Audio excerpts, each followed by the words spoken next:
আপনার নামটা একটু বলেন। আসসালামু আলাইকুম, আমার নাম মুসলিমা খাতুন, আমি ঝিনাইদহ জেলা থেকে এসেছি। বয়স কত আপনার এই মুহূর্তে? আমার বয়স এখন 28 বছর। 28 বছর। এবং আপনি ঢাকা শহরে এখন থাকছেন?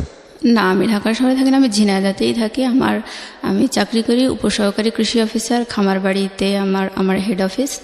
আমার পোস্টিং ঝিনাইদহতেই। মানে আপনার ওখানেই বাড়ি এবং ওখানেই আপনি কাজকর্ম করেন? জি, মাস্টার্স পড়ি আমি ইডেন মহিলা কলেজে।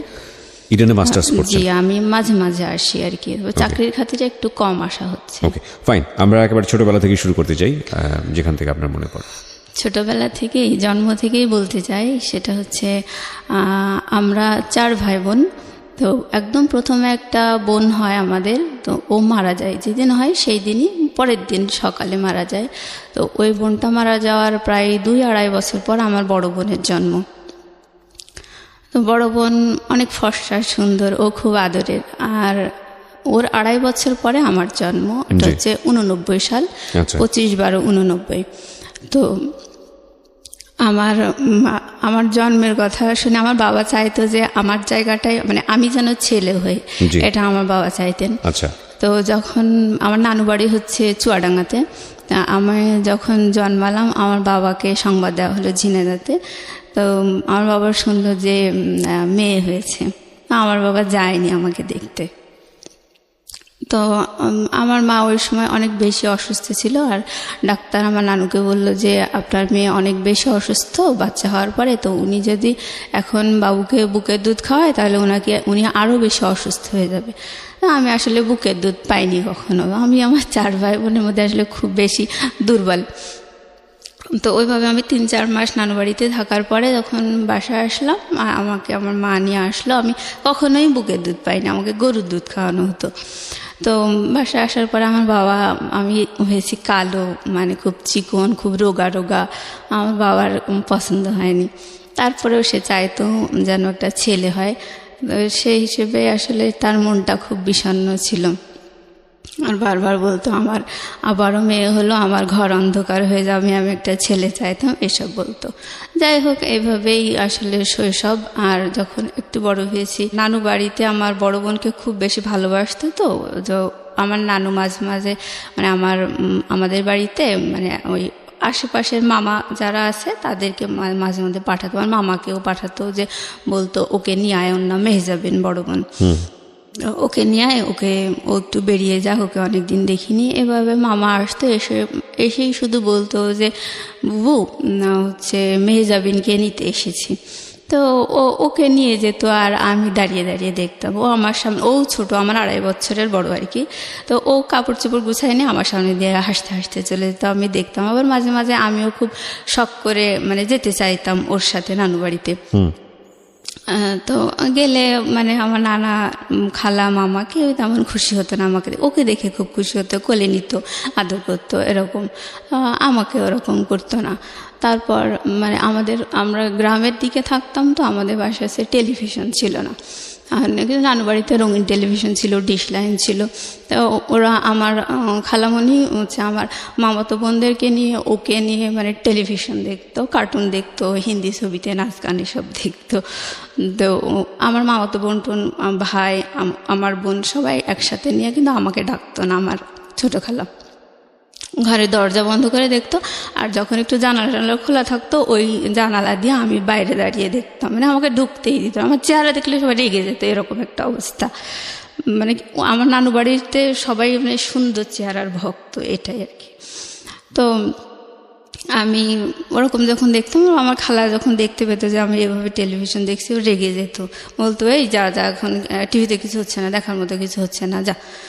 তারপরেও দেখতাম। পরে আমার খালা দেখা যাচ্ছে যে এই রিমোট দিয়ে এই চ্যানেল সেই চ্যানেল টিপি করতে করতে টেলিভিশনটা বন্ধ করে দিত, দিয়ে বেরিয়ে আসতো। তখন মামাতো বোন, আমার বোন সবাই বেরিয়ে আসতো, বাধ্য হয়ে, ওদের হাতে তো রিমোট থাকতো না। বেরিয়ে আসতো, বেরিয়ে আসার পরে খালা ঘরে চলে যেত। আর আমার ওই বোনেরা, ভাইরা সবাই মানে আমার সাথে খুব খারাপ ব্যবহার করতো, বলতো তুই গেলি কিসের জন্য, তোর কি না দেখলে হয় না, টিভিটা বন্ধ করে দিল, এরকম করে সবাই মানে খারাপ বিহেভ করতে পারে। আমার অনেক খারাপ লাগতো, আমি একা একা বসে থাকতাম। তারপর দেখা গেল যে 10 দিন 12 দিন পরে আমার বাবা আমাদেরকে নিয়ে আসতে যেত। তখন আমার নানি বলতো যে থাক মেহজাবিনকে যেতে হবে না, এরকম ওকেই আটকাতো। মানে সুন্দর যে সে তাকে আটকাতো? হ্যাঁ, আমার বড় বোনকে, ওকে যেতে হবে না এরকম বলতো। তো আমাকে কেউ ওরকম বলতো না, আমি আমার বাবার সাথে চলে আসতাম বাড়িতে। তা মানে আমার শৈশবকালটা ঠিক এইভাবেই কেটেছে। মানে আমি চেহারার কারণে আমার মাও আমার সাথে ভালো ব্যবহার করেনি। আমার মাকে দেখে আমার দুই বোন, ওরা, আমি কালো, আমার দুটো বোন সুন্দর, ওরা আমার মাকে দেখে আমারে ওরকম করে কথা বলতো, কালকুটি কালকুটি বলতো। এগুলো বলতে আসলে খারাপ লাগে। যাই হোক, আমার মার কাছে আমার মা ওইভাবে বলতে দেখে আমি কখনো আমার মাকে নালিশ করিনি যে আমাকে এভাবে কেন বলছে। আর বাবার কাছে নালিশ করতাম, আমার বাবা বলতো যে ওদেরকে বকা দিত, ভাই এভাবে বলিস কেন, যে মানুষকে কালো হয় না, আর তোমাদেরই তো মনে এভাবে বলো কিসের জন্যে। কিন্তু আমার মা কখনো বলতো না। যাই হোক, এভাবে আসলে শৈশবকালটা কেটেছে। তো আমি যখন ক্লাস 8-এ পড়ি তখন আমার বোন পড়ে ক্লাস 10, বড় বোনটা। ওই সময় ওর একটা বখাটে ছেলের সাথে অ্যাফেয়ার হয়। সে বাবার একটাই মাত্র ছেলে ছিল, অনেক প্রপার্টি ছিল, বাট সে মানে পড়াশোনা করতো না, এরকম একটা ছেলে। তো বাসা থেকে খুব ওকে নিষেধ করতে, টানা প্রায় 1-1.5 বছর ওরকম অ্যাফেয়ার, নানান ফোনে কথা টথা বলা, নানান ঝামেলা, বাসা থেকে খুবই নিষেধ করতো ওকে, কিন্তু ও শুনতো না। তাই হোক, অবশেষে ও মানে এসএসসি পরীক্ষা দিল হচ্ছে 2002 সালে। তখন ও 2টা সাবজেক্টে ফেল করলো, আমার বড় বোনটা। জি। আপনার বড় বোন যখন এসএসসি দিচ্ছে তখন আপনার বয়স কত? আপনি কোন ক্লাসে পড়ছেন? তখন আমি পড়ি ক্লাস 8-এ। ক্লাস 8-এ, ওকে। মানে ও যখন এসএসসি দেয় তখন হচ্ছে আমি ক্লাস 8-এ, 9-এ কেবল উঠেছি আর কি। ওটা হচ্ছে 2002 সাল। আচ্ছা। তো ও ফেল করার পরে মানে ওইভাবে ওর বয়ফ্রেন্ডকে নিয়ে নানান অশান্তি হচ্ছিল, বাসা থেকে নিষেধ করতে পারে। আমার মা বয়ফ্রেন্ডকে নিয়ে মানে বড় অপার বয়ফ্রেন্ড আর কি, বড় বোনের অ্যাফেয়ার ছিল একটা বখাটে ছেলের সাথে। তো ওকে নিয়ে অশান্তি হচ্ছিল? ও আচ্ছা, মানে বাড়ি থেকে অশান্তি হচ্ছিল? বাড়ি থেকে খুব নিষেধ করতো, মানে ফেল করার পরে আরো বেশি অশান্তি হচ্ছিল। হ্যাঁ হ্যাঁ। তো ও বাসা থেকে যে ওড়নাটা পরে গেছে, বোরকার উপরে নেকআপ টেকআপ পরে ওড়না পরে গেছে একটা। তো আমার মা আমার বাবা বাইরে দাঁড়িয়েছে, দেখছে যে মেয়ে ঢুকছে এরকম। তো ও ক্লাসে ঢুকে পরীক্ষা টরীক্ষা কতটুকু দিয়েছে ও জানি না। যাই হোক, ও মানে আধা ঘন্টা কি 1 ঘন্টা পরে ওয়াশরুমে যে ওপরের ওড়নাটা চেঞ্জ করে ওই সামনের দরজা মানে বারান্দা দিয়ে চলে এসছে বাবা মাকে দেখতে। ও দেখছে যে বাবা মা ওকে দেখতে পাচ্ছে, কিন্তু বাবা মা ওড়না চেঞ্জ করছে দেখে বাবা মা তোকে চিনতে পারেনি। তারপরে একাডেমিক বিল্ডিংয়ের পিছনের গেট দিয়ে ওর বয়ফ্রেন্ডের সাথে চলে গেছে, মানে বাড়ি থেকে পালিয়ে গেল। পালিয়ে যাওয়ার পরে ওকে নিয়ে খুব টেনশন, মানে আমাদের এলাকায় ওই প্রথম মানে পালিয়ে গেল আর কি।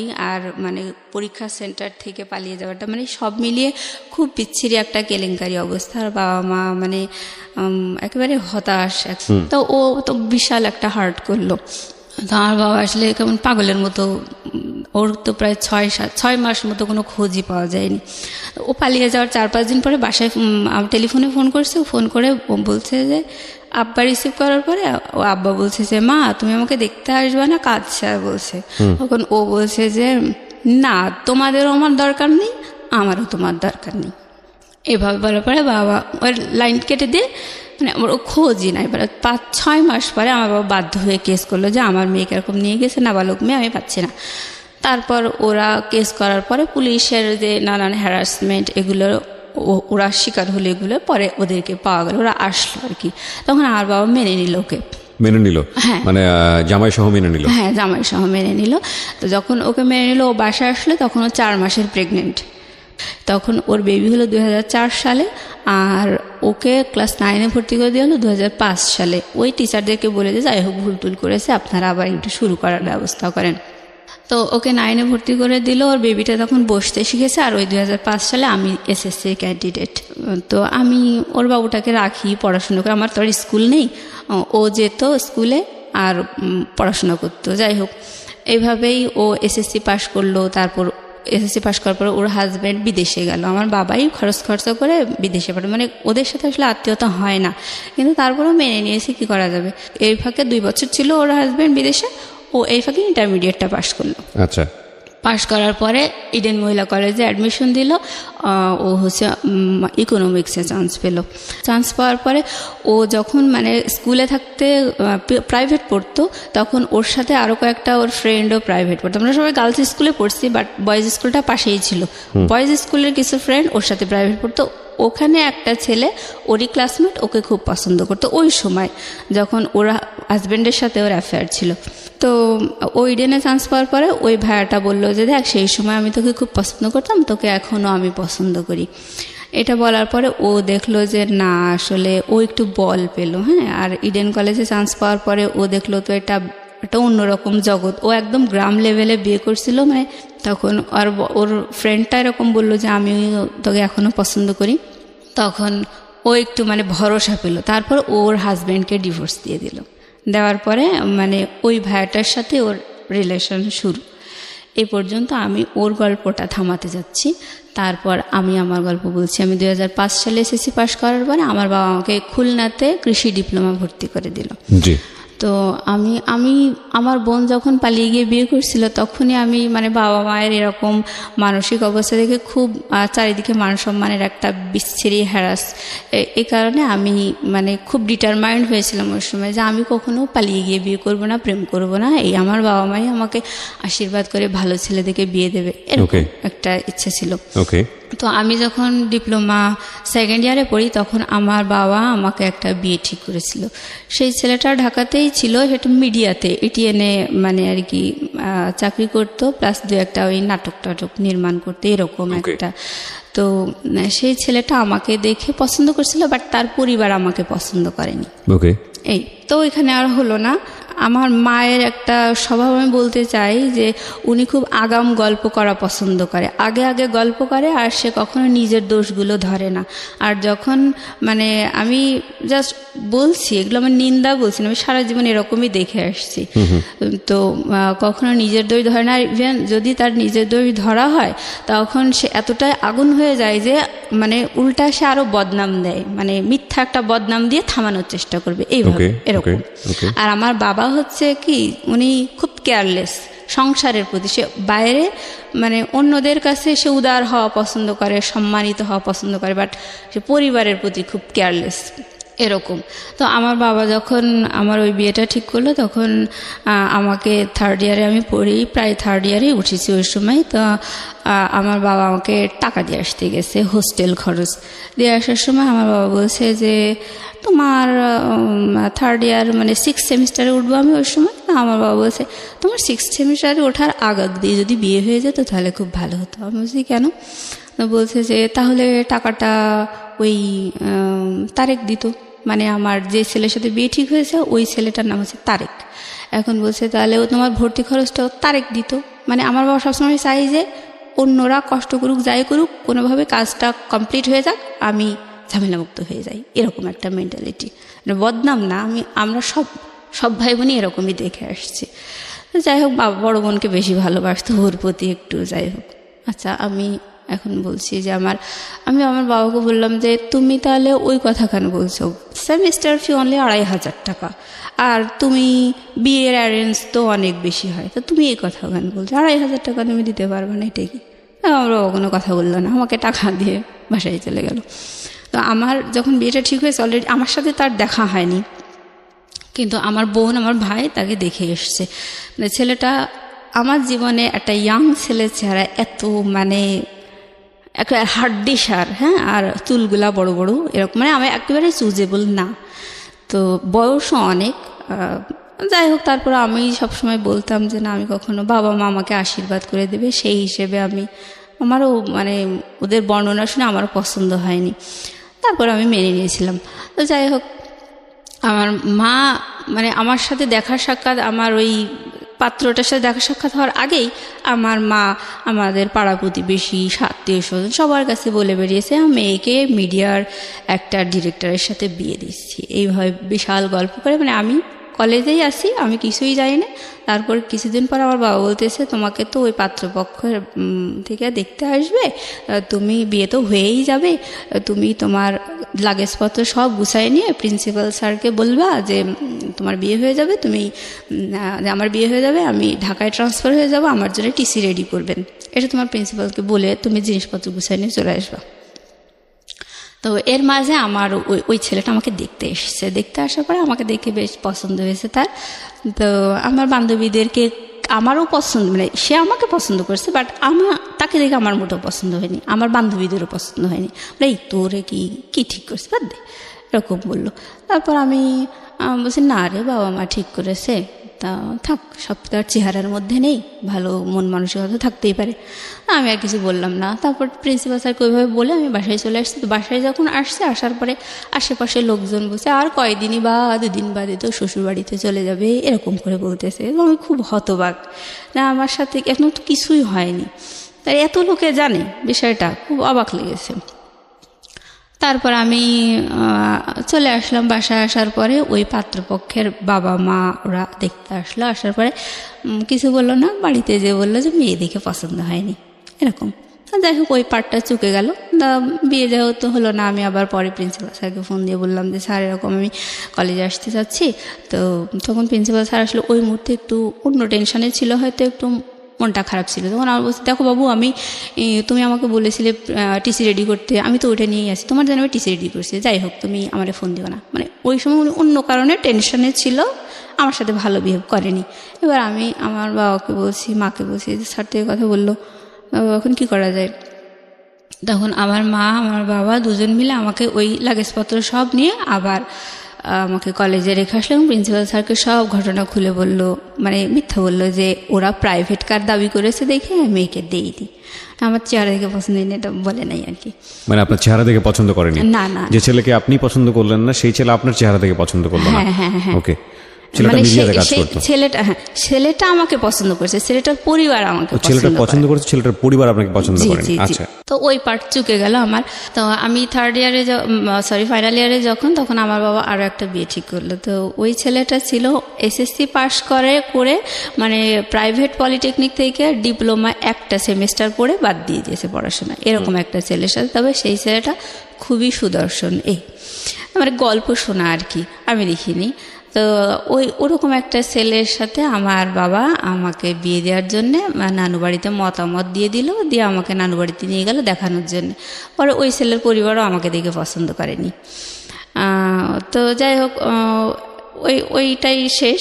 তারপর আমি ডিপ্লোমা শেষ করে আমি বাসায় চলে এসেছি, চাকরির জন্য পড়াশোনা করতেছি এরকম। এই যে আপনাকে দেখে দেখে পছন্দ করতো না, আপনার ভিতরে ফিলিংটা কি হতো? মানে খারাপ লাগতো না? মানে কনফিডেন্স কমে যেত না? খারাপ লাগতো বলতে কি, মানে আমি সবসময় চাইতাম আমার বাবা আমাকে অবশ্যই একটা ভালো শিক্ষিত একটা চাকরিজীবী ছেলে দেখেই বিয়ে দেবে। মানে আমার বড় বোন যেমন একটা বখাটে ছেলের সাথে বিয়ে করেছে, ওরকম মানে বাবা মায়ের রুচিতে সাধারণত এরকমই হয়, ভালো ছেলে দেখেই তো বাবা মা বিয়ে দেয়। তো আমি যখন ডিপ্লোমা পড়তাম তখন কিন্তু আমি আমার ক্লাসমেট প্লাস আমার আমার সিনিয়র যারা বড় ভাইটাই ছিল, মানে ওরকম সব মিলে আমি যদি প্রেম করতাম, আমার চেহারা দেখে আমি 30টারও বেশি প্রেম করতে পারতাম। মানে এরকম এতগুলো আমি প্রপোজাল পেয়েছি। বাট আমার সবসময় মানে ভালো লাগা ছিল সেটা হচ্ছে যে আমি কখনো আমার সম কোয়ালিটির ছেলে বিয়ে করব না, এটা একটা কথা।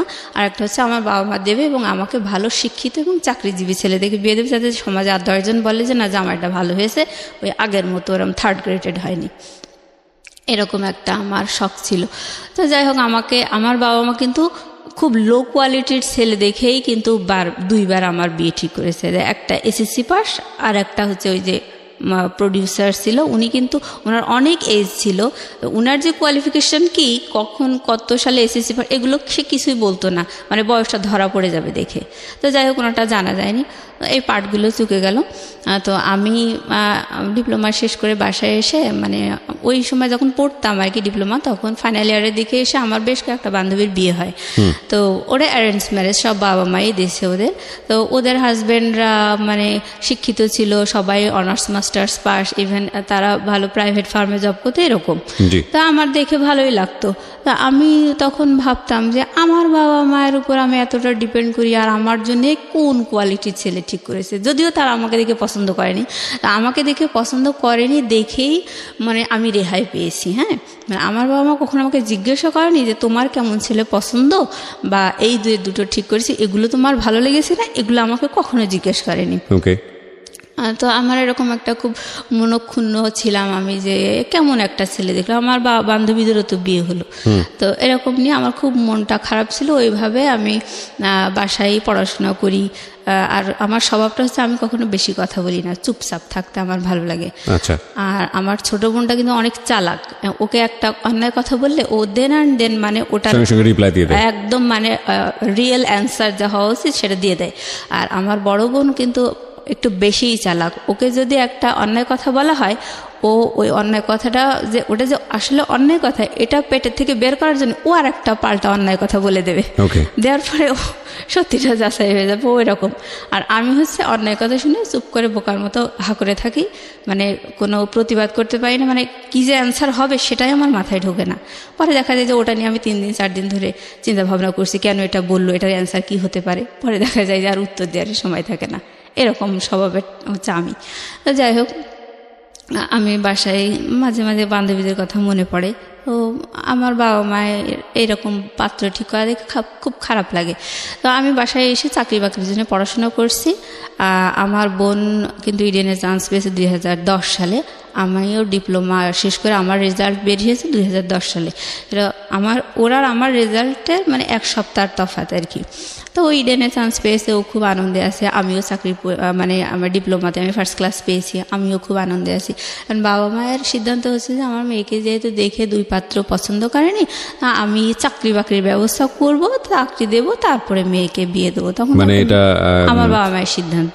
আপনাকে চাকরি দিবেন নাকি জামাইকে? না, আমাকে। জামাই তো নাই তখন, তো কোনো জামাই মানে এরকম হয় না ছেলে বেকার তাকে বিয়ে দিয়ে দিল এবং চাকরি দিয়ে দিল? না, ওরকম না, আমাকে এস্টাবলিশড করবে এরকম, মানে আমাকে দেখে তো পছন্দ করে না, এই জন্য আমাকে এস্টাবলিশ করতে চাইতো। তো আমি সে আশা নিয়ে পড়াশোনা করছি। তো ওই সময় আমাদের বাসার পাশে একটা ভাইয়া ভাড়া থাকতো, উনি এনজিওতে চাকরি করতো আর হচ্ছে একটা ন্যাশনাল ইউনিভার্সিটিতে পড়তো, অনার্স কমপ্লিট করে মাস্টার্স সে পড়তো প্লাস চাকরি করতো। আর আশেপাশে মানে সে টিউশনিও করতো, সে আমাদের এলাকার ছেলে না, বাইরের। তো যাই হোক, ওই ভাইয়াটার সাথে আমাদের খুব ভালো, আমাদের পারিবারিক মানে প্রাইভেট পড়াতে তো খুব ট্যালেন্ট ছেলে ছিল। আবার আমার মাই বলেছিল যে আমার মেয়ে এরকম চাকরির পরীক্ষা দেবে, ওর জন্য একটু পড়াশোনার ব্যবস্থা। উনিও আবার বিভিন্ন চাকরির পরীক্ষা দিত। তো বিভিন্ন ছেলেদেরকে ওরকম প্রাইভেট পড়াতেন। তা আমার মাও শুনলো, শোনার পরে ওনাকে বললো যে বাবা আমার মেয়ে তো এরকম ডিপ্লোমা কমপ্লিট করে বাসায় এসছে, ও তো চাকরির পরীক্ষা দেবে, তুমি যদি বাবা একটু পড়াই দিতে তাহলে ভালো হতো। চাকরির পরীক্ষায় কী কী আসবে কি না আসবে ও তো কিছু জানে না। বলে আচ্ছা ঠিক আছে আন্টি। তারপর ও আমাদের বাসায় আসতো, ভাইয়াটা, ওনার নাম হচ্ছে টুটুল। তো বাসায় এসে আমাকে পড়ানোর পরে মানে আমি উনি বেশ মাস 2 পড়ানোর পরে আমি প্রথম ধান গবেষণা ইনস্টিটিউটে চাকরির পরীক্ষা দিই। দেওয়ার পরে আমি চাকরি পরীক্ষায় প্রথম পরীক্ষাতেই আমি টিকছি। আর আমি প্রথম চাকরি পরীক্ষা দিই ওর পড়ানোর মাধ্যমে আর কি। বয়ফ্রেন্ড? হ্যাঁ, আমার বয়ফ্রেন্ড নাম ছিল টুটুল, ওনার নাম। তো ও আমাকে পড়াতো।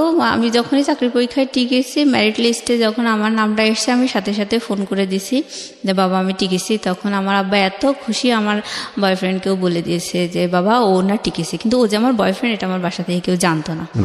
কত সালে টিকলেন আপনি? 2010 সালে। তো আমার বাবা ওকে মানে একদম বাড়ির ছেলের মতো ভালোবাসতে লাগলো আর কি। কোনো সমস্যা হলে বা ছেলে মেয়েকে কি পড়াবে বা এরকম সব ধরনের মানে পারিবারিক সিদ্ধান্তে ওকে বড় ছেলের মতো করেই ভালোবাসতো, ওর কাছ থেকে সিদ্ধান্ত নিত, আলাপ করতো এরকম। তো যাই হোক, এবার ওর সাথে আমার তো অ্যাফেয়ার, আমি বিষয়টা গোপন রাখছিলাম। পরে বাসায় যখন দেখলাম যে ওকে তো বেশ ভালোবাসছে, আর আমার বাবাও হঠাৎ আমার মায়ের সাথে মানে এই কথায় কথায় আলাপ করতে লাগলো যে আচ্ছা টুটুলের সাথে যদি মুসলিমাকে বিয়ে দিই তাহলে কেমন হয়। না, আমার মা তো নানু বাড়ির ওই স্বভাবে বড় হয়েছে। আসলে উনিও মানে চেহারার ভক্ত আর কি। আমার বয়ফ্রেন্ডের চেহারা আমার মা পছন্দ করতো না। ও কালো ছিল তো পছন্দ করতো না। আমার মা একটু আমতা আমতা করে ওর মানে খুব একটা মত দেয়নি। তা এভাবেই আর কি চলছিল।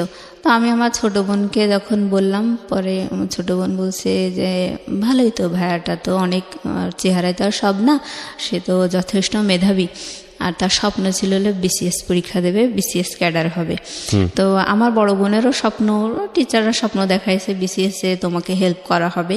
তো ও বিসিএসের জন্য পড়তো, প্লাস আমার বোনকেও বিসিএসের জন্য পড়াতো। তো আমি ওই সময় ওকে বলছি যে দেখো মা, আমি হচ্ছে যখন ওর কাছে আমি একা থেকে পড়তাম তখন আমি ওকে তুমি করে বলতাম, আর যখন আমার বোন আসতো পড়তে তখন আপনি আমি করে করে কথা বলতাম। যাই হোক, এবার ওকে আমি একা পেয়ে বলতেছি যে দেখো আমার না অনার্স পড়ার খুব শখ, বড় আপি হচ্ছে অনার্সে চান্স পেয়েছে, ও তো একদম ঝরেই গিয়েছিল, তারপরে ওকে কত ভালো জায়গায় উঠায় নিয়ে আসছে। আমারও ইংলিশে অনার্স পড়ার খুব শখ, আমার ডিপ্লোমা পড়ার মোটেও শখ ছিল না। তো আচ্ছা ঠিক আছে, এটা তো ইন্টারমিডিয়েটের সমমান, তুমি তো অ্যাডমিশন দিতে পারবা, না আমি অ্যাডমিশনের বই টইগুলো নিয়ে এসে তোমাকে পড়াবো। তাই বলে ও আমাকে পড়াতে লাগলো।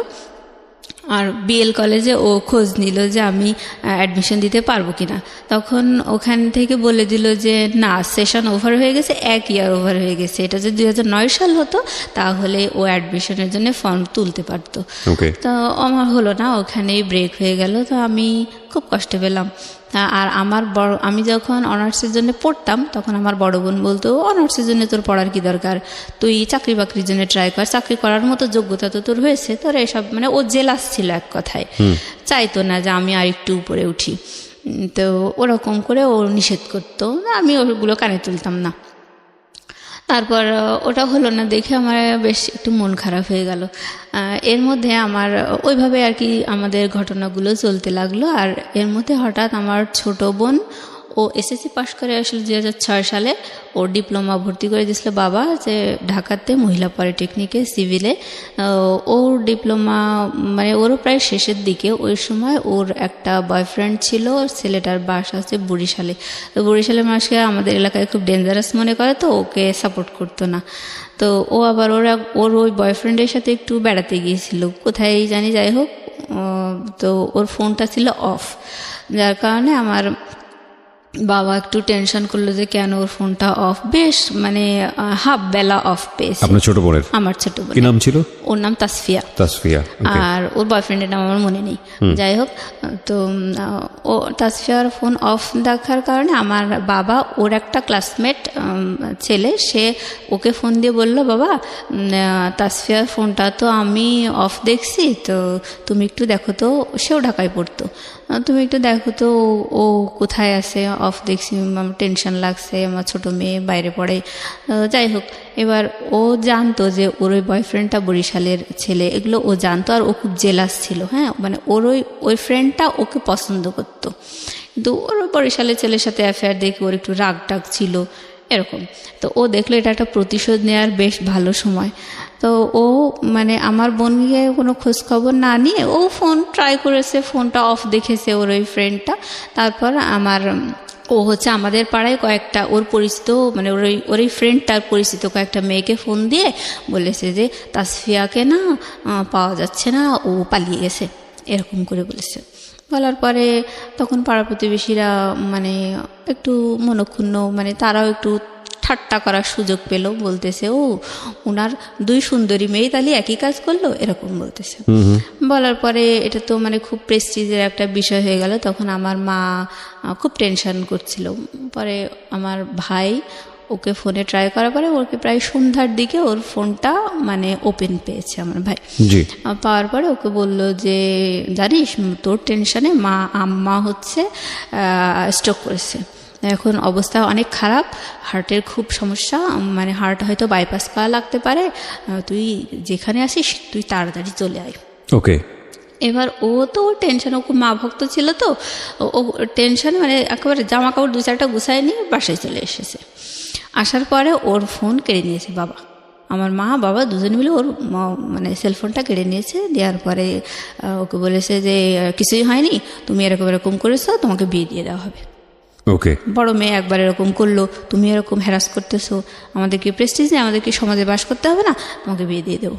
তারপর ও তো মানে হতভম্ব হয়ে গেল, কি শুনলাম আর কি শুনছি এখন বাসায় এসে। তো যাই হোক, ওর ওরকম মানে যখন ওর ফোনটা কেড়ে নিল, তাই হোক ওর জন্য ছেলে টেলে দেখা হচ্ছে। তো আমাদের দুঃসম্পর্কের এক আত্মীয়র মধ্যে এক ঘটক ধরা হলো, উনি আমাদের ফুপ্পা হয়। তো ওই ফুপ্পা একটা মানে ওই ফুপ্পা আর ওনার ভাইরা ভাই, মানে দুই ফুপ্পা আর কি।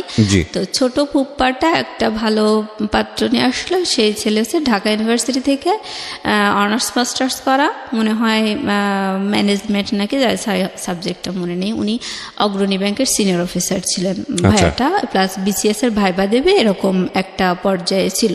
আর ওনার বাবা মা কেউ নেই। উনি বলতো যে আমি আমার ওয়াইফকে দিয়ে চাকরি করাবো না, আমি সংসার করাবো, তবে আমি একটা ভালো মেয়ে চাই, এরকম একটা সুন্দর মেয়ে চাই। তো যাই হোক, ওদের ঘর বাড়িও ভালো ছিল না। ওনার ভাই ওনাকে পড়াতো, পাত্রের ভাই আর কি। তো ওনার বড় ভাই এসে আমার বোনকে দেখে গেল, খুব পছন্দ হলো। তো ওই আমার ওই দুই ফুপ্পার মধ্যে যে বড় ফুপ্পা, সেই হচ্ছে আসল ঘটক। উনি বলল কি, ওই ফুপ্পার হচ্ছে ভাগ্নে মানে পাত্র আর কি, উনার পছন্দের পাত্র। মানে উনি বললো যে আমার হাতেও একটা পাত্র আছে, সেটা আমার ভাগ্নে হয়। তো সে হচ্ছে সিভিল ইঞ্জিনিয়ার, তো সেও ডিপ্লোমা ইঞ্জিনিয়ার, কিন্তু আপনার মেয়ে তো ডিপ্লোমা ইঞ্জিনিয়ার, তার তো একটা বিএসসি ইঞ্জিনিয়ার দেওয়া উচিত, সেও তো ওরকমই চায়। আর এই পাত্রের কথা বাদ দেন ভাই, কারণ বাড়ি ঘর দুয়ার থাকার তো দরকার আছে, ওদের তো টয়লেট বাথরুমও ভালো না। এরকম করে মানে ওই পাত্রটাকে হটানোর চেষ্টা করলো। হ্যাঁ, ও চাইতো যে ওনার ভাগ্নেটার সাথে আমার বোনের জন্য বিয়ে হয়। তো আমার বাবা মা ওই অত ভালো একটা কোয়ালিফাইড ছেলেকে ডিনাই করে দিল আমার ওই ফুপ্পাটার, বড় ফুপ্পাটার কথা শুনে। তারপরে ওই ডিপ্লোমাধারী ওই ছেলেটার সাথে, ওনার ভাগ্নে আর কি, ওনার সাথে আমার বোনের বিয়ে ঠিক করলো। তখন আমার বোন একেবারে তেলে বেগুনে জ্বলে উঠলো, বলে হ্যাঁ, আমাকে এত ভালো ছেলের সাথে, মানে ওই ছেলের সাথে আমাকে বিয়ে দিতে হবে, আর না দিলে আমাকে বিএসসি ইঞ্জিনিয়ারের সাথে বিয়ে দেবে, আমি ডিপ্লোমা ইঞ্জিনিয়ার, আমি বিএসসি ইঞ্জিনিয়ার বিয়ে করবো। তখন আর ও বারবার আমার মাকে রিকোয়েস্ট করতো, না বিয়ে দিয়েন না, আমি যাই হোক এসব আর কিছু করবো না, আমার খুব শখ, আমি চাকরি বাকরি করবো, এরকম বলার পরে আমার মা ওকে বকাঝকা দিয়ে, হ্যাঁ তুই আমার প্রেস্টিজের উপর উঠেছিস, তোকে বিয়ে দিয়ে দেবো, তোকে বিশ্বাস করা যায় না, এভাবে বললো। বলার পরে ওকে মেরে ধরে আর কি এক কথায় বিয়ে দিয়ে বললো, আমি যে ছেলের সাথে পালিয়ে গেছি তার সাথে না দিয়ে অন্য কারোর সাথে দিচ্ছেন কেন, এভাবে যখন বললো, আমার মা তখন ওকে 2-4টা থাপ্পড় দিল। দেওয়ার পরে বললো, এই তুই গেছিলি কিসের জন্য, পালিয়ে গেছিলি কিসের জন্য, এভাবে বললো। বলার পরে ওর মারধর খেয়ে বিয়েতে রাজি হয়ে গেছে আর কি। তারপর ওটা ওই পর্যায়ে আছে যে ওর বিয়েতে ও রাজি হয়ে গেছে। এইবার আমার বড় বোন, ওরটা তো বললাম যে ও বাবা মায়ের মান সম্মান হানি করছে, তারপরেও ওকে এভাবে নিয়ে আসা হয়েছে, ওকে এস্টাবলিশ করার চেষ্টা করা হয়েছে। আমার ওই বড় বোন আমার বাবা মাকে বুদ্ধি দিল যে দেখো, মুসলিমার চেহারা তো এর আগে 2 পাত্র দেখে কেউ পছন্দ করেনি, তা এখন যদি তাসফিয়ার বিয়ে দিয়ে দাও, তাহলে ওকে বিয়ে দেওয়া কিন্তু অনেক টাফ হয়ে যাবে, কারণ ওরে দেখে তো কেউ পছন্দ করে না। তখন সবাই ভাববে যে এর কোনো সমস্যা আছে, ছোট বোন সুন্দরী, ছোট বোনটার বিয়ে হয়ে গেছে, এর মধ্যে কোনো ঝামেলা আছে, এবং বিয়ে দিতে পারবা না। ওকে, এটা আমার বাবা মাকে বুদ্ধি দিয়ে ওয়াশ করলো, মাথা ওয়াশ করলো। তো আমার ঘটক যখন আমার ছোট বোনের বিয়ের ব্যাপারে কথাবার্তা হচ্ছিল, তখনও আমার বাবা কিন্তু বলেছে যে আমার মেজো মেয়েটা হচ্ছে ওকে চাকরি করাবো, ওর জন্য একটু জমিও রেখে দিয়েছি, ওই সরকারি চাকরি পরীক্ষাও একবার টিকেছে, আমরা জানি ও টিকবে, আমাদের আশা আছে, বিশ্বাস আছে। তো ওর ওই জমিটা বিক্রি করে ওর চাকরি ঘুষি দিয়ে ওরে চাকরি দিয়ে তারপর বিয়ে দেবো, এই মেয়েটাকে আমরা বিয়ে দেবো না। আর ঘটকও আমার চেহারা দেখে বললো যে হ্যাঁ, এই মেয়েটা চাকরি দিয়ে বিয়ে দেওয়াই ভালো, এভাবে বললো। তা যাই হোক, এবার আমার বড় বোন, আমার ঘটক বলল যে আমার হাতে কিন্তু আরও একটা পাত্র আছে, কিন্তু এই মেয়েটা চাকরি দিয়ে বিয়ে দেওয়াই ভালো, তবে পাত্রর পক্ষটা ওরা কিছু নেবে না, আর ওর বাবা হলো হাজি, খুব ভালো মানুষ, আর ছেলেটা দেশের বাইরে থাকে, প্রায় 10-12 লাখ টাকার গহনা এনেছে, তারা খুবই বউয়ের ভক্ত, তাদের বাড়ির বউরা খুব সুখী। এটা আপনার কথা বলছে? আমার কথা বলছে, মানে ঘটক এভাবে একটা পাত্রের ব্যাপারে আমার বাবা মায়ের কাছে বলছে। আজকের এই গল্পটা, প্রিয় শ্রোতা, একটা বিষয় আপনাদেরকে একটু ইন্টারাপ্ট করছি। আজকের এই গল্পটা একটা মেয়ে পাত্রস্থ হতে গিয়ে কি পরিমাণ পারিবারিক চাপের মধ্যে থাকতে হয় মেয়েটাকে নিজে এবং পরিবারকে আমাদের দেশে, সেটার একটা গল্প আপনারা বলতে পারেন, এবং সেটার পরিণতিও বা কি দাঁড়ায় সেটাও দেখার একটু বাকি আছে। আমি ইন্টারাপ্ট করছি না, আর হ্যাঁ বলুন তারপর। হ্যাঁ, তারপর হচ্ছে আমার বোন ওইভাবে বোঝানোর পরে আমার বোন, আমার মা বাবা মানে রাজি হয়ে গেল যে হ্যাঁ আসলেই তো তাই। তবে আমি সবচেয়ে বেশি অবাক হয়েছি যে আমার বড় বোন কি না করলো, আর আমি তো ওরকম কিছুই না, তাহলে আমাকে এভাবে বিয়ে দেবে, মানে আমার মাথায় কিছুই আসছিল না। আমার ছোটো বোনকে যখন দেখে গেছে তখনও কিন্তু আমার বিয়ে নিয়ে কোনো কথা হয়নি। আমি তখনও মানে খুশি ছিলাম যে আমার তো চাকরি দিয়েই বিয়ে দেবে, এরকম একটা। তো আমি অনেক খুশি ছিলাম। তো আমার বড় বোন যখন ওরকম করে বললো, বলার পর আমার বাবা মা রাজি হয়ে গেল। তো আমি বলছি না, তোমরা তো আমাকে চাকরি করাবা তারপরে বিয়ে দেবা, এখন এসব কী ধরনের কথাবার্তা। তা আমি বলছি এমনি তো আমার দেখে কেউ পছন্দ করে না, এসব বাদ দাও। তখন আমার মা বলছে পছন্দ করে না দেখে কি কেউ কি পছন্দ করবে না, কখনোই পছন্দ করবে, এটা কোনো কথা হলো? আর থাক বাবা, আমি তোমারে দোয়া করে দেবো, এরকম করে আমার মাথায় হাত দিয়ে বলতেছে আমার মা। আমি বলছি না, দরকার নেই, ও দোয়া করার দরকার নেই। আমার মানে খুব রাগ হয়ে গেছে। আর আমার হচ্ছে বয়ফ্রেন্ড ছিল, তো ও মানে ওর প্রতি আমি একটু ইন্টারেস্টেড ছিলাম, এই আর কি। মানে ওইটার কারণে আমি চাইতাম যেন বিয়েটা না হয়। আর এই আমার জন্য যে ছেলেটা ঠিক করেছিল সেই ছেলে ইন্টারমিডিয়েট পাস, আর দেশের বাইরে থাকতো, থাইল্যান্ডে। তো ওইখানে সেই ওই শ্রমিক ভিসায় যাওয়া আর কি, হাতুড়ি পিটানো, এই কোয়ালিটির একটা ছেলে, টাকা পয়সা আছে এই। তা আমার তো সবসময় আমার চাওয়াই ছিল শিক্ষিত চাকরিজীবী একটা ছেলে এরকম, আর আমিও চাকরি করব, এই ধরনের একটা ভালো লাগা, মানে একটা আমার বাবা মা তোমার সেই আশাটা দিয়েছে, সেই হিসেবে আমি মানে নিজেকে তৈরি করে রেখেছিলাম। তো আমার যখন বাবা মায়ের ওই কথাগুলো শুনে আমার অনেক কষ্ট লাগলো, আর আমি প্রতিবাদ করতে লাগলাম যে না, আমি কখনো এই বিয়ে করব না। করার পর আমার বয়ফ্রেন্ডকে আমি বললাম দেখো আমার না এরকম করে বিয়ে ঠিক করেছে, আমারও বিয়ে ঠিক করেছে। তখন ও খুব অবাক হলো, বলছে তাই? তা ঠিক আছে, তাহলে তো তোমাদের বাসায় আর আসা যাবে না, যা হয় গোপনে তুমি আমারে বলো, হ্যাঁ আমি তোমারে সাজেশন দেবো। তাই বলে ও আর আমাদের বাসায় আসতো না। তো আমি ওকে আমার বড় ছোটো বোনের মোবাইলটা কেড়ে নেওয়ার পরই আমার যখন বিয়ে নিয়ে কথা বলছে সেই সময় আমি যে আপত্তি করছি, তখন আমার মোবাইলটাও কেড়ে নিয়েছে আমার মা। তো আমি বলছি ও মা, আমার মোবাইল কেড়ে নিয়ে যাচ্ছ কিসের জন্যে? তখন আমার মা কোনো কথা বললো না।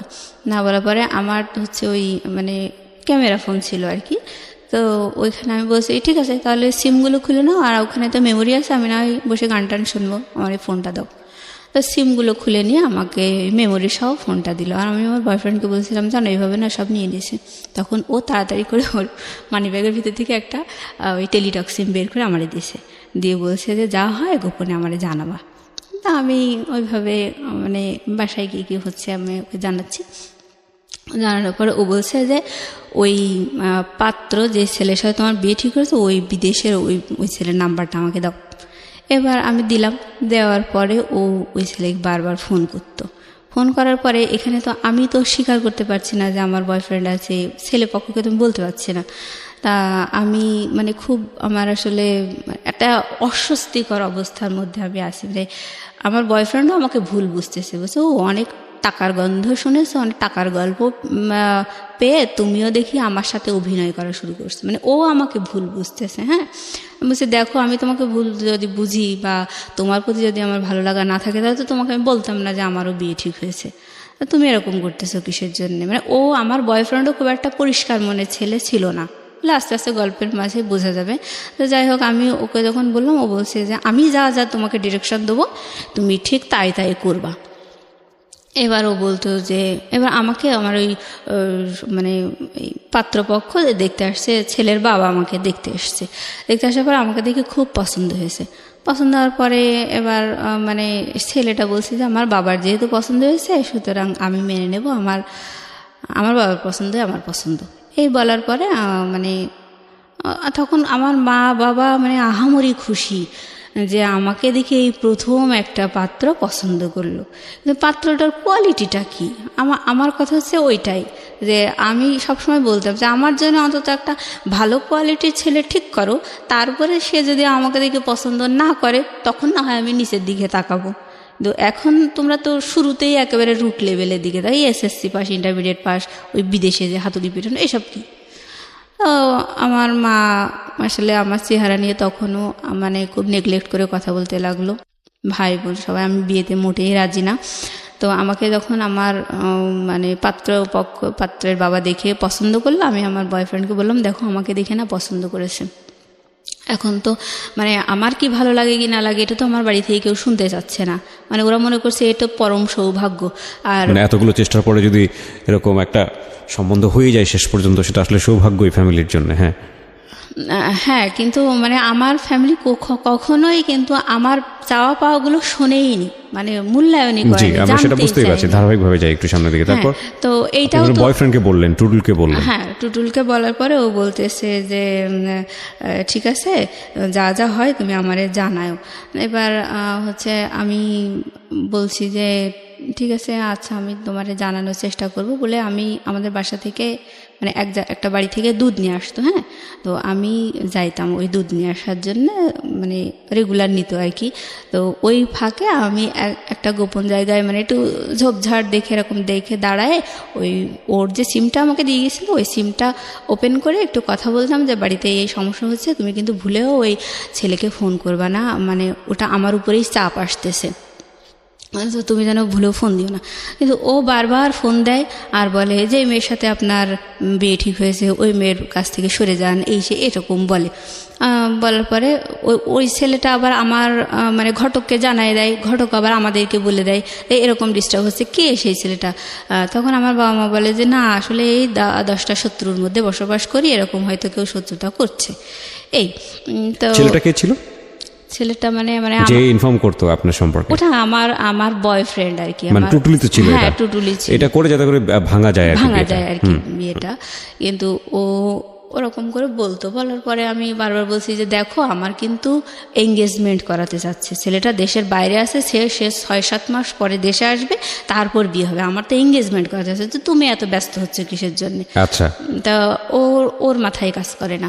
যাই হোক, ছেলের বাবা দেখে পছন্দ করে মানে আমার বিয়ের জন্য কথাবার্তা চলছে। তখন তো আমার ভেতরে মানে আগুন ধরে গেছে যে আমার তো তাহলে আমার পছন্দগুলো তো কেউ মূল্যায়ন করবেই না, জিজ্ঞেসই করে না। হ্যাঁ, তা তখন ছেলেপক্ষ বলেছিল যে মেয়ে কি চায়, মেয়ে চাকরি করতে চায়, মেয়ে পড়াশোনা করতে চায়, মেয়ের চাকরি পরীক্ষার জন্যে তারে মানে কোচিং টোচিং করাতে হবে, সব কিছু আমরা করাবো। ছেলে বলতেছে যে আমার বাবা যেহেতু পছন্দ করছে সুতরাং সব আমি করবো, কোনো অসুবিধা নেই, এমনকি বিদেশে নিয়ে এসেও আমি তাকে পড়াতে রাজি আছি, এরকম করে বলল। আর ওই ঘটকটা হচ্ছে অনেক মিথ্যুক, মানে এই পাত্রপক্ষ নিয়ে বিশাল বিশাল গল্প দিল।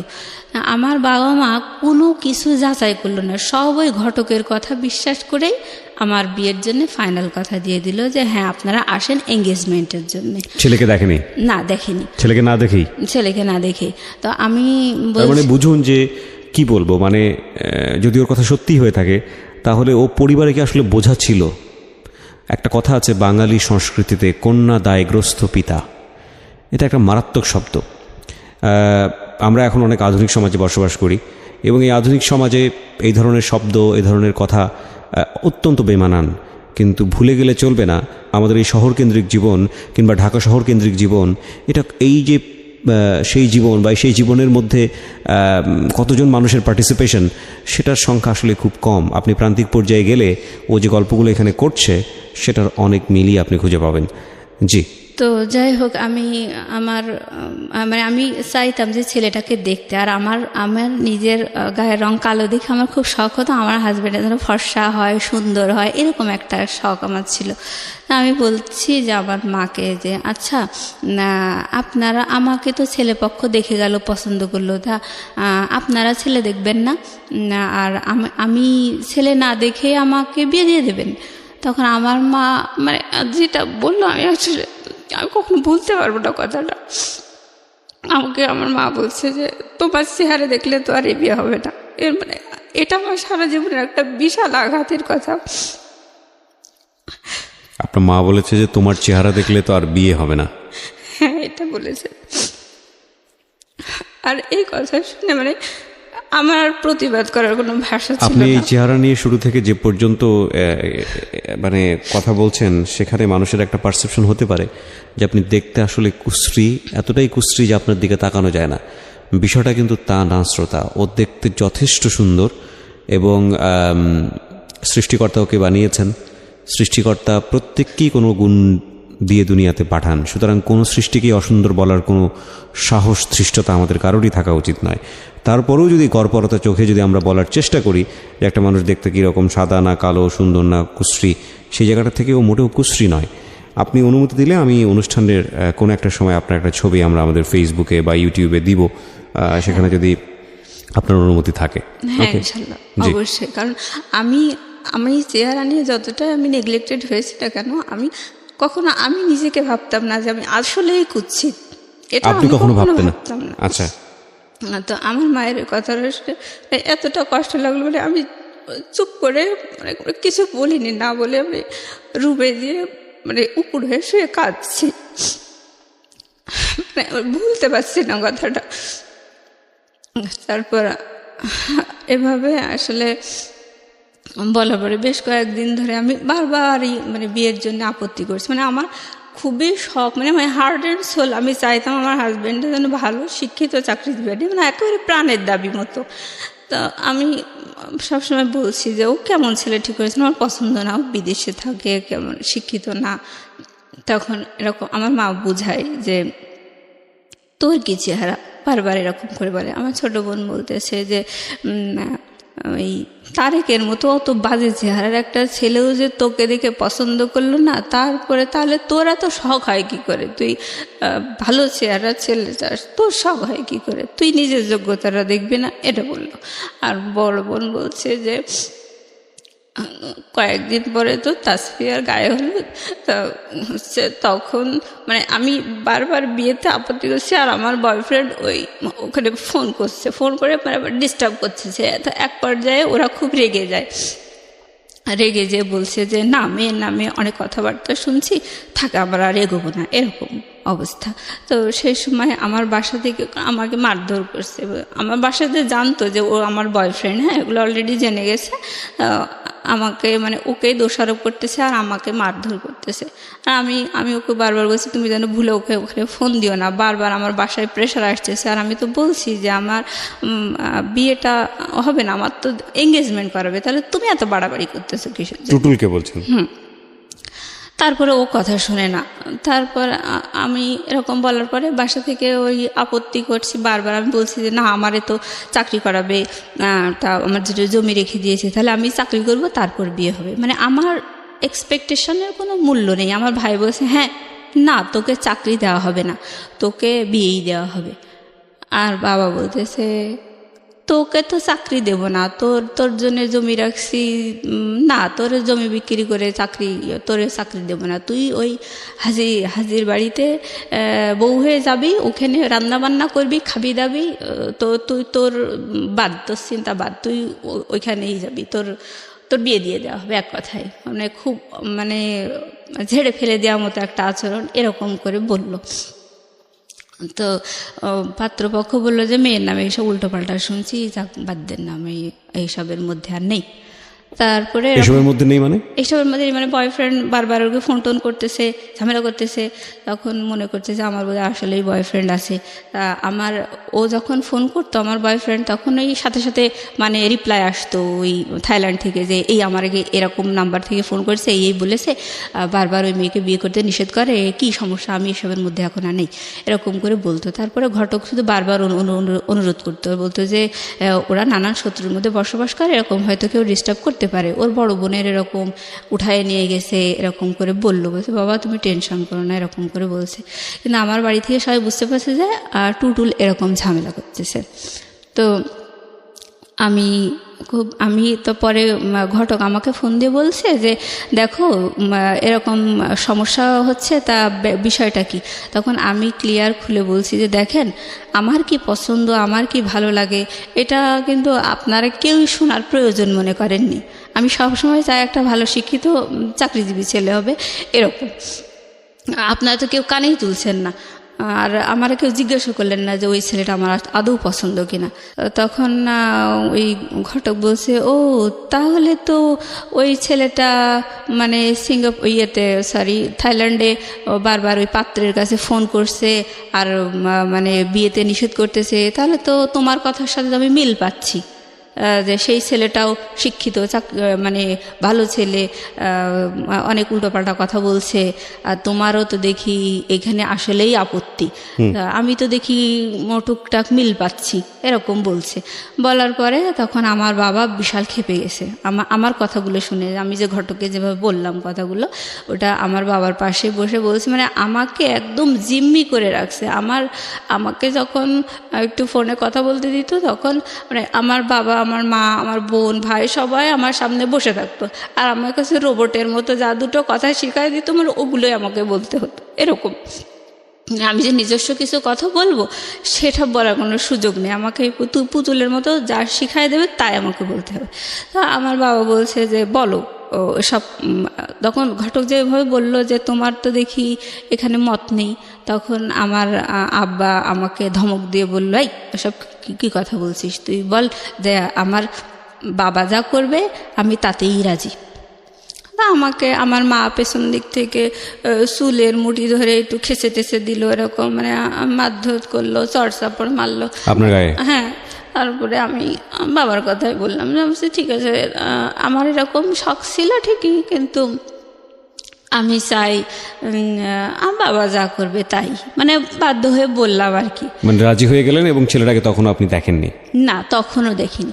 তো যাই হোক, রাজি হওয়ার পরে এবার আমি আবারও চুরি করে আমার বয়ফ্রেন্ডকে ফোন দিছি। দেওয়ার পরে আমি বলছি, দেখো আমাকে না এরকম করে বারবার বলছে, আমাকে তো আসলে এঙ্গেজমেন্ট করাবে, তো তুমি এরকম বারবার করে ফোন দিও না, বারবার ঝামেলা করতেছো কিসের জন্য। তখন ও বলতেছে যে আচ্ছা ঠিক আছে, আমি আর ফোন দেবো না। বলছে আমি তো তোমার পক্ষেই আছি, তাহলে তুমি বারবার কেন ফোন করতেছো, আর এভাবে আমার মারধর করতেছে, রাগারাগি করতেছে সবাই, তুমিই তো ঘুলাচ্ছ সিচুয়েশনটা, তা এরকম কেন করতেছো। তখন বলছে আচ্ছা ঠিক আছে, আমি ফোন দেবো না। তো এর ভিতরে ও আবার একদিন আমাকে বলেছে যে আমি ওই ছেলের সাথে কথা বলবো, প্লাস তুমিও কথা বলবা। বলার পরে যেভাবে হোক বিয়েটা ভাঙতেই হবে, এনি কস্ট। আমি বলছি যে না, তুমি এরকম বাড়াবাড়ি করো না, আমার কিন্তু খুব যে সিরিয়াস ডিসিশন নিয়েছে তা কিন্তু না, আমার তো চাকরি বাকরি করায় করবে এরকম বলছিল, আর আমার তো মানে এঙ্গেজমেন্ট করাবে এরকম বলেছে তো বাড়ির পক্ষ থেকে, তুমি এত বাড়াবাড়ি করো কেন। তো বলছে না, ও তোমাকে কথা বলতেই হবে। তাই বলে ও ফোনে কথা বললো আমার ওই যে পাত্রের সাথে আর কি, বলে নিয়ে পরে বলছে যে নেন ওই পাত্রীর সাথে কথা বলেন, আমার বয়ফ্রেন্ড বলার পরে আমি বলছি যে দেখেন ঠিক আছে আমার রিলেশন আছে, ঠিক আছে, বাট আমি যে তাকেই বিয়ে করব এরকম না, আমি সবসময় চাই একটা ভালো শিক্ষিত চাকরিজীবী একটা ছেলে, এরকমই আমার পছন্দ। তো আমার বাবা মা যদি ওরকম একটা ছেলেও ঠিক করে আমি তাতেও রাজি, এরকম কথাটা আমি বলেছি, কিন্তু আড়ালে, হ্যাঁ, ওর সামনে বলিনি, বয়ফ্রেন্ডের সামনে বলিনি। তো এটা বলার পরে ওই ছেলেটা সাথে সাথে ঘটককে ফোন দিয়ে বলেছে যে ওই মেয়ে আমার সাথে কথা বলেছে, ওই মেয়ে এই বিয়েতে আসলে রাজি না, ওর একটা বয়ফ্রেন্ড আছে। বলার পরে ঘটক মানে সেই সন্ধ্যাবেলায় তাড়াতাড়ি করে গাড়ি ভাড়া করে বাসায় চলে এসেছে। এসে বলছে হ্যাঁ আমি কী সব উল্টোপাল্টা শুনলাম, মেয়েও সেই পাত্রের সাথে কথা বলেছে, মেয়ের বয়ফ্রেন্ডও কথা বলেছে, কী ভয়ঙ্কর কথা শুনলাম, আর ছেলের বাবা আমার সাথে খুব বার্গেনিং করছে, রাগারাগি করতেছে। তো তখন আমার বাবা বুঝে ফেলেছে যে আসলে আমি কাজটা করেছি। ওই দিন আমার মা আর আমার মা অসুস্থ ছিল, আর বাবা আমার মাকে নিয়ে যশোরে গিয়েছিল ডাক্তার দেখানোর জন্যে। তো ওই সময়টা বাসায় আসলে কেউ ছিল না, আমার ছোটো বোন ছিল। তো ওই সময়টাতে আমি আসলে এরকম আমার বয়ফ্রেন্ডই আমাকে বাধ্য করেছে ওর সাথে কথা বলার জন্য। তো বাসায় এসে যখন এরকম হুলুস তুলুস কাণ্ড দেখলো, তখন আমার মাও আমাকে মারলো, তারপরে আমার বাবাও খুব দুর্ব্যবহার করলো। করার পরে আমার বাবা ফোন ধরাই দিয়ে বলছে শোনো, তুমি যদি আসলেই কথা বলেই থাকো মানলাম, অসুবিধা নেই, এখন কথা হচ্ছে যে তোমাকে ভয়েস চেঞ্জ করে ওই ছেলের সাথে কথা বলতে হবে, যে ওই ছেলেটার সাথে তুমি আসলে কথা বলোনি, এটাই বোঝাতে হবে। তো মানে আমি চারিদিক থেকে ধরা খেয়ে গেলাম দেখে মানে খুব মানে ভীতু হয়ে গেছি। আর মানে আমি তো জিম্মি, আমার বাকশক্তিটাও যেন জিম্মি, এরকম অবস্থা। তো আমি বলছি আচ্ছা ঠিক আছে। তারপর আমার ওই পাত্রটার সাথে আমার বাবা ফোনে কথা বলাই দিল, আমার বাবার ফোন থেকে বলছে যে কথা বলো। এবার আমি ভয়েস তো আর চেঞ্জ করা যায় না, তারপরে আমি চেষ্টা করছি, মানে আমি মারধর খেয়ে একেবারে সোজা হয়ে গেছি আর কি। তো আমি যথাসম্ভব চেষ্টা করলাম যে একটু অন্যভাবে কথা বলার জন্য, যে আমার ভয়েসটা যাতে না বুঝতে পারে আর কি। তো এরকম করে আমি বলছি না, আমার বাবা যা ঠিক করেছে আমি তাতেই রাজি, আমার আসলে কিছু বলার নেই, আপনি যে মেয়ের ভয়েস শুনেছেন সেটা ভুল, ওটা আমি না, এরকম। পরে এখন আমি বলছি তাহলে আপনি বলেন তো দেখি ওই মেয়েটার ভয়েসের সাথে কি আমার মিল আছে? ও বলছে যে না, আপনার ভয়েসের সাথে কোনো মিল নেই। ওই কথাটা বললো। তারপরে আমার বাবা, আমার ফোনের পিছন দিকে আমার বোন, আমার মা একদম কান লাগিয়ে থাকতো, আর ওই পাত্র কি বলছে সেগুলো আমার মা আর বোন শুনতো, আর আমার মা বোন দুজন মিলে আমাকে ওই পেছন দিক থেকে কিলঘুষি মারতো আর ফিসফিস করে বলতো এটা বল ওটা বল, আমি রাজি, এরকম করে বলতে আর আমি তাই বলতাম। বলার পরে পরিবেশ ঠিক হয়ে গেল। হওয়ার পরে এবার হচ্ছে পাত্র, মানে আমার ওই পাত্রের বাবা আর কি বলছে যে আমি তো একা দেখে আসছি, এবার আমি চাচ্ছি যে আমার ছেলে, বৌমা, মেয়ে, জামাই সবাইকে নিয়ে পাত্রীকে আর একটু দেখে আসবো, আর হচ্ছে মানে এঙ্গেজমেন্ট করাই আসবো, এরকম বললো। বলার পরে আমি বলছি যে দেখো, আমার বয়ফ্রেন্ডকে বলছি দেখো ওই সামনে শুক্রবার না আমার হচ্ছে এঙ্গেজমেন্ট, ওই তুমি বারবার ফোন দিয়েও কিন্তু পজিশন হলো না, আর আমি তো তাদের হাতে বন্দি আছি, আমার ওই পুতুলের মতো যা বলতে বলছে তাই আমি বলে যাচ্ছি, তাহলে এগুলো করে কোনো লাভ হচ্ছে না, তুমি থামো, এঙ্গেজমেন্টটা অন্তত হতে দাও। তারপর মানে এঙ্গেজমেন্ট হবে হচ্ছে আগামীকাল শুক্রবার, আজকে হচ্ছে বৃহস্পতিবার, আজকে আমি বিকেলবেলা আমার বয়ফ্রেন্ডকে জানাচ্ছি যে দেখো আমার আগামীকালকে এঙ্গেজমেন্ট। তো আমি ওরকম বলার পরে আমার বয়ফ্রেন্ড বলছে দেখো আমি খুব দুশ্চিন্তায় আছি, যেভাবেই হোক তুমি এই এঙ্গেজমেন্ট বন্ধ করো, আমি কখনোই চাই না তোমার হাতে এঙ্গেজমেন্টের আংটি উঠুক, আমি একদমই চাই না, যদি এরকম হয় তোমার সাথে আমার রিলেশন কিন্তু ব্রেকআপ হয়ে যাবে। তো আমার বয়ফ্রেন্ড ওভাবে নিষেধ করে দেওয়ার পরে আমি খুব দুশ্চিন্তায় পড়ে গেলাম। পরে হঠাৎ করে আমি ভাবছি কীভাবে বিয়ে ভাঙা যায়, কীভাবে এঙ্গেজমেন্ট ভাঙা যায়, কীভাবে ওদের আশাটা বন্ধ করা যায়, এই দুশ্চিন্তা করতে করতে বাসায় ফিরে আসছি। তোর কি মত এবার বল দেখি, তুই এত ঘুলাচ্ছিস, কি সমস্যাটা কি এবার বল। তো আমি বলছি দেখেন বিয়েটা তো ভেঙেই গেছে, তার টুটুল তো অনেক ভালো স্টুডেন্ট, টুটুলের একটা ভালো চাকরি বাকরি হলে তখন ওর সাথে আমাকে দিয়েন বিয়ে। এই কথাটা আমি যখনই বলেছি, বলার পরে আমার মা সে চোখ বন্ধ করে উল্টো পাল্টা সারা গায়ে আমাকে বাড়ুন দিয়ে মারতে মারি চোটে আমি সারা ঘরে আমি হিসু করে ফেলছি। হ্যাঁ, ওহো, কাপড় চোপড় নষ্ট হয়ে গেছে। আর আমার ভাই বারবার ঠেকাচ্ছে, বলছে থাক আর মারতে হবে না, আর মারতে হবে না। আমার বড়পা যখনই বারবার বিয়েতে একটু বাধা আসছিল তখনই আমার বড়পা খুব রেগে যেত, ও বলতো যে ওরে বাবা তাহলে তো টুটুলের সাথে হয়তো ওর বিয়ে হবে, এরকম ওর তো স্বপ্ন ও একাই বিসিএস ক্যাডার হবে। হ্যাঁ, টুটুলের সাথে কোনোভাবেই যেন আমার না হয়, যার জন্য ও বেশি খেপে যেত। তো আমাকে যখন মারধর করেছে তখন আমার বড়পা বলছে যে ঠেকাচ্ছিস কিসের জন্যে, মারুক ওকে মারুক, পাক্কা শয়তান, আর অনেক শয়তান, অনেক হারামি, কতভাবে যে আমাদেরকে হ্যারাস করলো, ওকে কি খারাপ ছেলের সাথে দেওয়া হচ্ছে, এরকম করে মারিস চোটে। আর বলছে আচ্ছা ঠিক আছে আমি ওই মোবাইলে বিয়ে করতেই রাজি আছি। তখন আমার মা বলছে যে ভূত না ঝাড়ালে হয় না, এভাবে বলছে। বলার পরে যাই হোক আমি বিয়েতে রাজি হয়ে গেছি দেখে আমার বয়ফ্রেন্ডের সাথে আমি কথাবার্তা বন্ধ করে দিছি। দিয়ে পরে ও বলছিল যে আর ফোনে ওই আমার ওই পাত্রের সাথে আর কথাটা তো বলবে না, এরকম একটা কথা দিয়েছিল। দেওয়ার পরে আমি যখনই ফোনে আবার রাজি হয়ে গেছি, পাত্রকেও বলে দিয়েছে যে হ্যাঁ আমাদের বাসা থেকে বলেছে না মেয়ে বিয়েতে রাজি, তুমি যা শুনেছো সব ভুল, সবই শত্রুতার কারণে হয়েছে, এভাবে আসলে বিয়েতে আমি রাজি হয়ে গেছি। তো আমার মানে ওরা যখন এরকম আমি বিয়েতে আপত্তি করতাম, তখন আমার বড় বোন, আমার সবাই আমার চেহারা নিয়ে নেগলেক্ট করেছে। আমার বড় বোন বলতো যে 2 দিন বাদে তো, মানে আমার যখন বিয়েটা একেবারে ভেঙেই গিয়েছিল, মানে ওই যে এঙ্গেজমেন্ট করতে এসেও আসলো না, আমি একটু ঝামেলা করছিলাম। তো ওই সময় আমার বড় বোন বলছিল যে কয়েকদিন পরে তো তাসফিয়ার গায়ে হলুদ, তখন তো অনেক মেহমান আসবে, তা তুই একটু ভালো করে সাজিস, যদি তোর দেখে কেউ পছন্দ করে তখন যদি তোর একটা গতি হয়, এরকম করে মানে উপহাস করে বলল। তো যাই হোক, পরে আমার বড় বোন আমি বিয়েতে রাজি হওয়ার পরে বললো, সেই তো রাজিই হলি, তাহলে আর এত ঘোল খাওয়ার কি দরকার ছিল, সারা ঘর হিসু টিসু করে, কি একটা ইয়াং মেয়ে লজ্জাও করে না, সি এরকম করে বললো।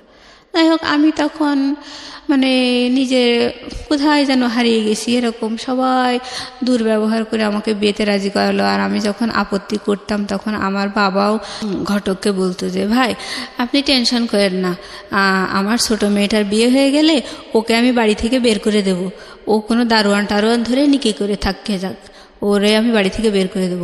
দিয়ে এই কথা বললে আমার বাবার সাথে কথা বলতো না।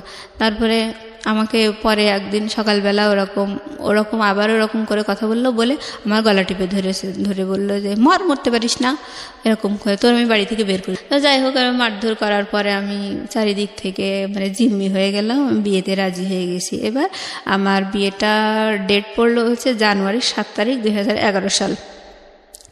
তো আমার এই ঘটনাগুলো হচ্ছে মানে ডিসেম্বরের শেষের দিকে, 2010 সাল ডিসেম্বরের শেষের দিকে। তো আমার ছোট বোনের পাত্রপক্ষ বিশাল গল্প করছিল, বলছিল যে সীতাহার দেবে, অনেক গহনা দেবে, অনেক কিছু, বিশাল গল্প আর কি। মানে আমার মা বাবা সবসময় ওই ঘটকের গল্প শুনেই বিয়েতে রাজি। হ্যাঁ, কেউ যাচাই করেনি যে আদৌ ঠিক শুনছি কিনা, কারণ আপনাকে নিয়ে অনেক টেন্স ছিল তারা। হ্যাঁ, আমার ছোট বোনের ব্যাপারে, আমার ছোট বোনের যে বিয়ে ঠিক করছিল, যে ডিপ্লোমা ইঞ্জিনিয়ার, ওরও পছন্দ ছিল না। আর ওরও মানে ওর পাত্রপক্ষ থেকেও বড় বড় গল্প শুনেছিল, ওগুলোও যাচাই করেনি আর কি। মানে ছোট বোনের ওগুলোও যাচাই করেনি, মানে ওরে তো মান সম্মান বাঁচানোর জন্য তড়িঘড়ি করে বিয়ে দিতে চাইছিল। তো যাই হোক, ওর বিয়ের ডেট পড়লো হচ্ছে ডিসেম্বরের 23 তারিখে। তো এদিকে আমিও বিয়েতে রাজি হয়ে গেছি। এবার আমার ছোটো বোনের বিয়ের দিন পাত্রপক্ষ আসলো। তো পাত্রপক্ষ যে মানে আহামরি গল্প দিয়েছিল, সেই গল্প অনুযায়ী বিয়ের দিন কিছুই পাওয়া গেল না। বলছিল যে 40-50 ভরি স্বর্ণের গহনা দেবে, অনেক কিছু, অনেক টাকা দিনমোহর হবে, মেলা গল্প শুনেই তো বাবা মা রাজি হয়েছিল। তবে দেখা গেল যে 1.5 থেকে 2 ভরি স্বর্ণের গহনা দিয়েছে, আর এই যে হাতে 2টা বালা দিয়েছে, সেটা হচ্ছে ব্রোঞ্জের উপরে 4-5 আনা স্বর্ণ, মানে ঘষা টসা দিয়ে বানায় আর কি, ওরকম বালা দিয়েছে। মানে আমার বোন যে অনুযায়ী গল্প শুনছিল, সেই অনুযায়ী কিচ্ছু পায়নি দেখে ওর খুব মন খারাপ, বললো আমার কি দিল, কোথায় দিল, এরকম। তা যাই হোক, আমার ছোটো বোনের বিয়ে হয়ে গেল। বিয়ে হওয়ার পরে শ্বশুরবাড়িতে গেল। আমার বোনটা আসলে একটু কি বলবো, ও মানে অল্পতে একটু বেশি গল্প দেওয়া স্বভাব ছিল ওর। ও আমাকে বলছে ওর বিয়ের 3 দিন পরে ওরা এসছে, মানে আমার ছোট বোন ছোট বোনাই ওরা আমাদের বাসায় এসছে বিয়ের 3 দিন পরে। তখন ঘটক মানে আমার বিয়ের জন্য রেডি। তো ঘটক আর ঘটকের ওয়াইফ, আমার ফুপুই হয় ঘটকের ওয়াইফ, তো উনি বলছে যে তাসফিয়ার বিয়েতে, আমার মা বলছে যে তাসফিয়ার বিয়েতে তো বিরাট গল্প শুনলাম, তো সেই অনুযায়ী তো কিছু পেলাম না। তো আমার ফুপু বলছে যে ঠিক আছে, মুসলিমার বিয়েতে আপনারা খুব ভালো করে যাচাই করে নিন, যেহেতু এইটাতে পাননি, আর 2টো পাত্রই তো আমার হাজব্যান্ড ঠিক করেছে, তো এটা আপনারা যাচাই করেই নেন। তখন আমার মা বলছে না, যাচাই করা লাগবে না, যেহেতু পাত্রের বাবা হাজি, যাচাই করা লাগবে না। বলছে না যাচাই করেই নিতে হবে, এরকম করে বললো। কিন্তু তারপরেও যাচাই করেনি। তো বিয়ের 3 দিন পরে আমার ছোট বোন আসলো রাতের বেলা। তো আমার ওই ঘটক আমার আব্বার সাথে আলাপ করছে যে বিয়ে নিয়ে এই মেয়েটার অনেক ঝামেলা ঝঞ্ঝাট হয়েছে, তো এখন আর বিয়ের ব্যাপারে আমি কোনো কথা বলবো না, এখন রাজি করালে আপনারাই রাজি করাইছেন, আপনারাই ফাইনাল মেয়ের সাথে কথা বলেন। তখন আমার আব্বার ডাকলো, ডেকে আমারে বলতেছে যে হচ্ছে হ্যাঁ বলো, তুমি কথা বলো, তুমি কি বলতে চাচ্ছ। তখন আমার মা রান্নাঘরে বসে রান্না করছে, আমি ডাইনিংয়ে, আমার বাবা, ঘটক, আমার বোন, আমরা কথা বলছি। তো আমি বলছি, আমি লাস্ট চেষ্টা করছি ওটা বিয়েটা আটকানোর, ওটা হচ্ছে আমার লাস্ট চেষ্টা। সেটা হচ্ছে আমি বলছি যে দেখো, তাসফিয়ার বিয়ের সময় তো মানে একেবারে আকাশ ছোঁয়া গল্প শোনা গেল, তার গহনা, তার পোশাক আশাক, বিশাল গল্প শোনা গেল যে এই দেবে, কিন্তু সেই অনুযায়ী কিন্তু বিয়েতে কিছুই হয়নি। তাহলে আমাকে অন্তত এঙ্গেজমেন্ট করায় রাখো, তারপর সব কিছু যাচাই টাচাই করে নিয়ে উনি তো 6-7 মাস পরে আসবে, তখন আমার বিয়ে দিও। এই কথাটা কেবল আমি বলছি, ওটা আমার বিয়ের ভাঙা। তখনও আমি মানে মন থেকে রাজি না, তো মার খেয়ে রাজি হয়েছি। ওই সময় ওটা যখন বললাম, তখন আমার মা রান্নাঘর থেকে বলছে, আর একটু বাড়ুন দিয়ে মারবো নাকি, এরকম বলছে আমার মা। আর আমার বাবা বলছে যে তাসফিয়ার বিয়েতে কি পাওয়া গেছে কি পাওয়া যায়নি ওসব তোমার দেখার দরকার নেই, তুমি এই বিয়েতে রাজি, তুমি এখন কথা বলো। তো আমি দেখলাম যে না, আর আসলে বলার আর কিছু নেই। মনে মনে বললাম, পরে আমি বসে, আচ্ছা ঠিক আছে, তোমরা যাবার তাই করো। মানে আমি মানে কেমন আমার মনটা অন্য একটা জগতে, অন্ধকারের মধ্যে হারিয়ে গেছে। হতাশা, মানসিক আঘাত, কষ্ট, দিকে বয়ফ্রেন্ড তো মেলা ঘুলাইয়ে দিল। তো যাই হোক, আমি বললাম আচ্ছা ঠিক আছে। তখন আমার বাবা বললো যে ঠিক আছে, তুমি হাজী সাহেবের সাথে কথা বলো। পরে আমি বলছি কি কথা বলবো? বলছে যে তুমি যে চোখের সমস্যার কথা বলছিলা, উনি কষ্ট পাইছে, তুমি এখন তার কাছে ক্ষমা চাও। আমি কিন্তু সত্যি কথা বলছি যে আমার চোখের সমস্যা, অথচ তার জন্যে আমার বাবা হাজী সাহেবের কাছে আমাকে ক্ষমা চাওয়ালো। যে আমি অন্যায় করছি, ভুল করছি। না, আমি তাই বললাম যে আঙ্কেল সরি, বুঝতে পারিনি, আপনি আমারে মাফ করে দেন। মানে আমি সবার হাতের পুতুল, তো আমি ওইভাবেই বলছি। বলার পরে হয়ে গেল, বিয়েতে আমি রাজি। তারপরে জানুয়ারির 7 তারিখে আমার বিয়ের ডেট পড়লো। আমার ফোন, মানে ওটাতে তো শুধু মেমোরি ছিল। আমার মা বলল, মানে যখন ওই আমাকে মেরে ধরে বিয়েতে রাজি করা ছিল বাড়ুন দিয়ে, তখন বলছে এই ফোনের মধ্যেও নিশ্চয়ই কোনো ঝামেলা আছে, তাই বলে ওইটাও কেড়ে নিয়েছিল। হ্যাঁ, তারপরে যাই হোক, পরে আমাকে বলল যে আমি বিয়েতে রাজি হওয়ার পরে আমাকে দেখতে আসবে আরও একবার, আমার ওই হাজী সাহেব আর একবার দেখতে আসবে পরের দিন। আমাকে বললো ভালো ড্রেস আপ করে রাখো, উনি আসবে, দেখে যাবে। আসলো, আসার পরে দেখা টাকা করে গেল। এবার জানুয়ারির 7 তারিখ বিয়ের ডেট পড়লো। তো ওই বিয়ের দিন আমার ছোট বোন, ছোট বোনাই আসছে। তো আমার ছোট বোনাই বলছে আমার মাকে যে আম্মা হচ্ছে আপি, আমি যতদূর শুনেছি যে আপিকে আপনারা যথেষ্ট মেরে ধরে রাজি করাইছেন, তা পাত্র তো আমরা কেউই দেখিনি, তাহলে এভাবে মোবাইলে বিয়ে দেওয়াটা কি ঠিক হচ্ছে? তার চেয়ে বরং এঙ্গেজমেন্ট করায় রাখেন, আমরা সবাই মিলে আরেকটু দেখি যে আমরা যা শুনেছি সেগুলো আদৌ সত্যি কিনা। তখন আমার মা বলছে, ওরে বাবা, ছেলেটার 250 বিঘা জমি আছে, ছেলের বাবার 250 বিঘা জমির মালিক, তাকে 30 বিঘার উপরে বিল আছে, তারপরে ছেলেটা 10 লক্ষ টাকার গহনা নিয়ে এসেছে, তুমি এসছে ভালো আর কি বলছো? বাদ দাও, তোমরা ছোট মানুষ, তোমরা বোঝো না আসলে, বাদ দাও, মোবাইলেই বিয়ে হবে। এবার ছেলেপক্ষ চলে আসছে মাইক্রোওয়েভ করে। তো এখন আসার পরে আমার যে মানে কাজী নিয়ে আসছে আমার বাবা, কাজী আনার পরে কাজী বলছে যে মোবাইলে বিয়ে কি, এটা শরীয়তসম্মত না, এটা আমি পড়াতে পারবো না, আর এই ধরনের বিয়ে টেকেও না, এরকম বোকার মতো সিদ্ধান্ত কেন নিচ্ছেন আপনারা? তখন আমার আব্বা বলছে আপনাকে এসব ভাবতে হবে না, বিয়ে মোবাইলেই হবে। তো বলছে ও আচ্ছা ঠিক আছে।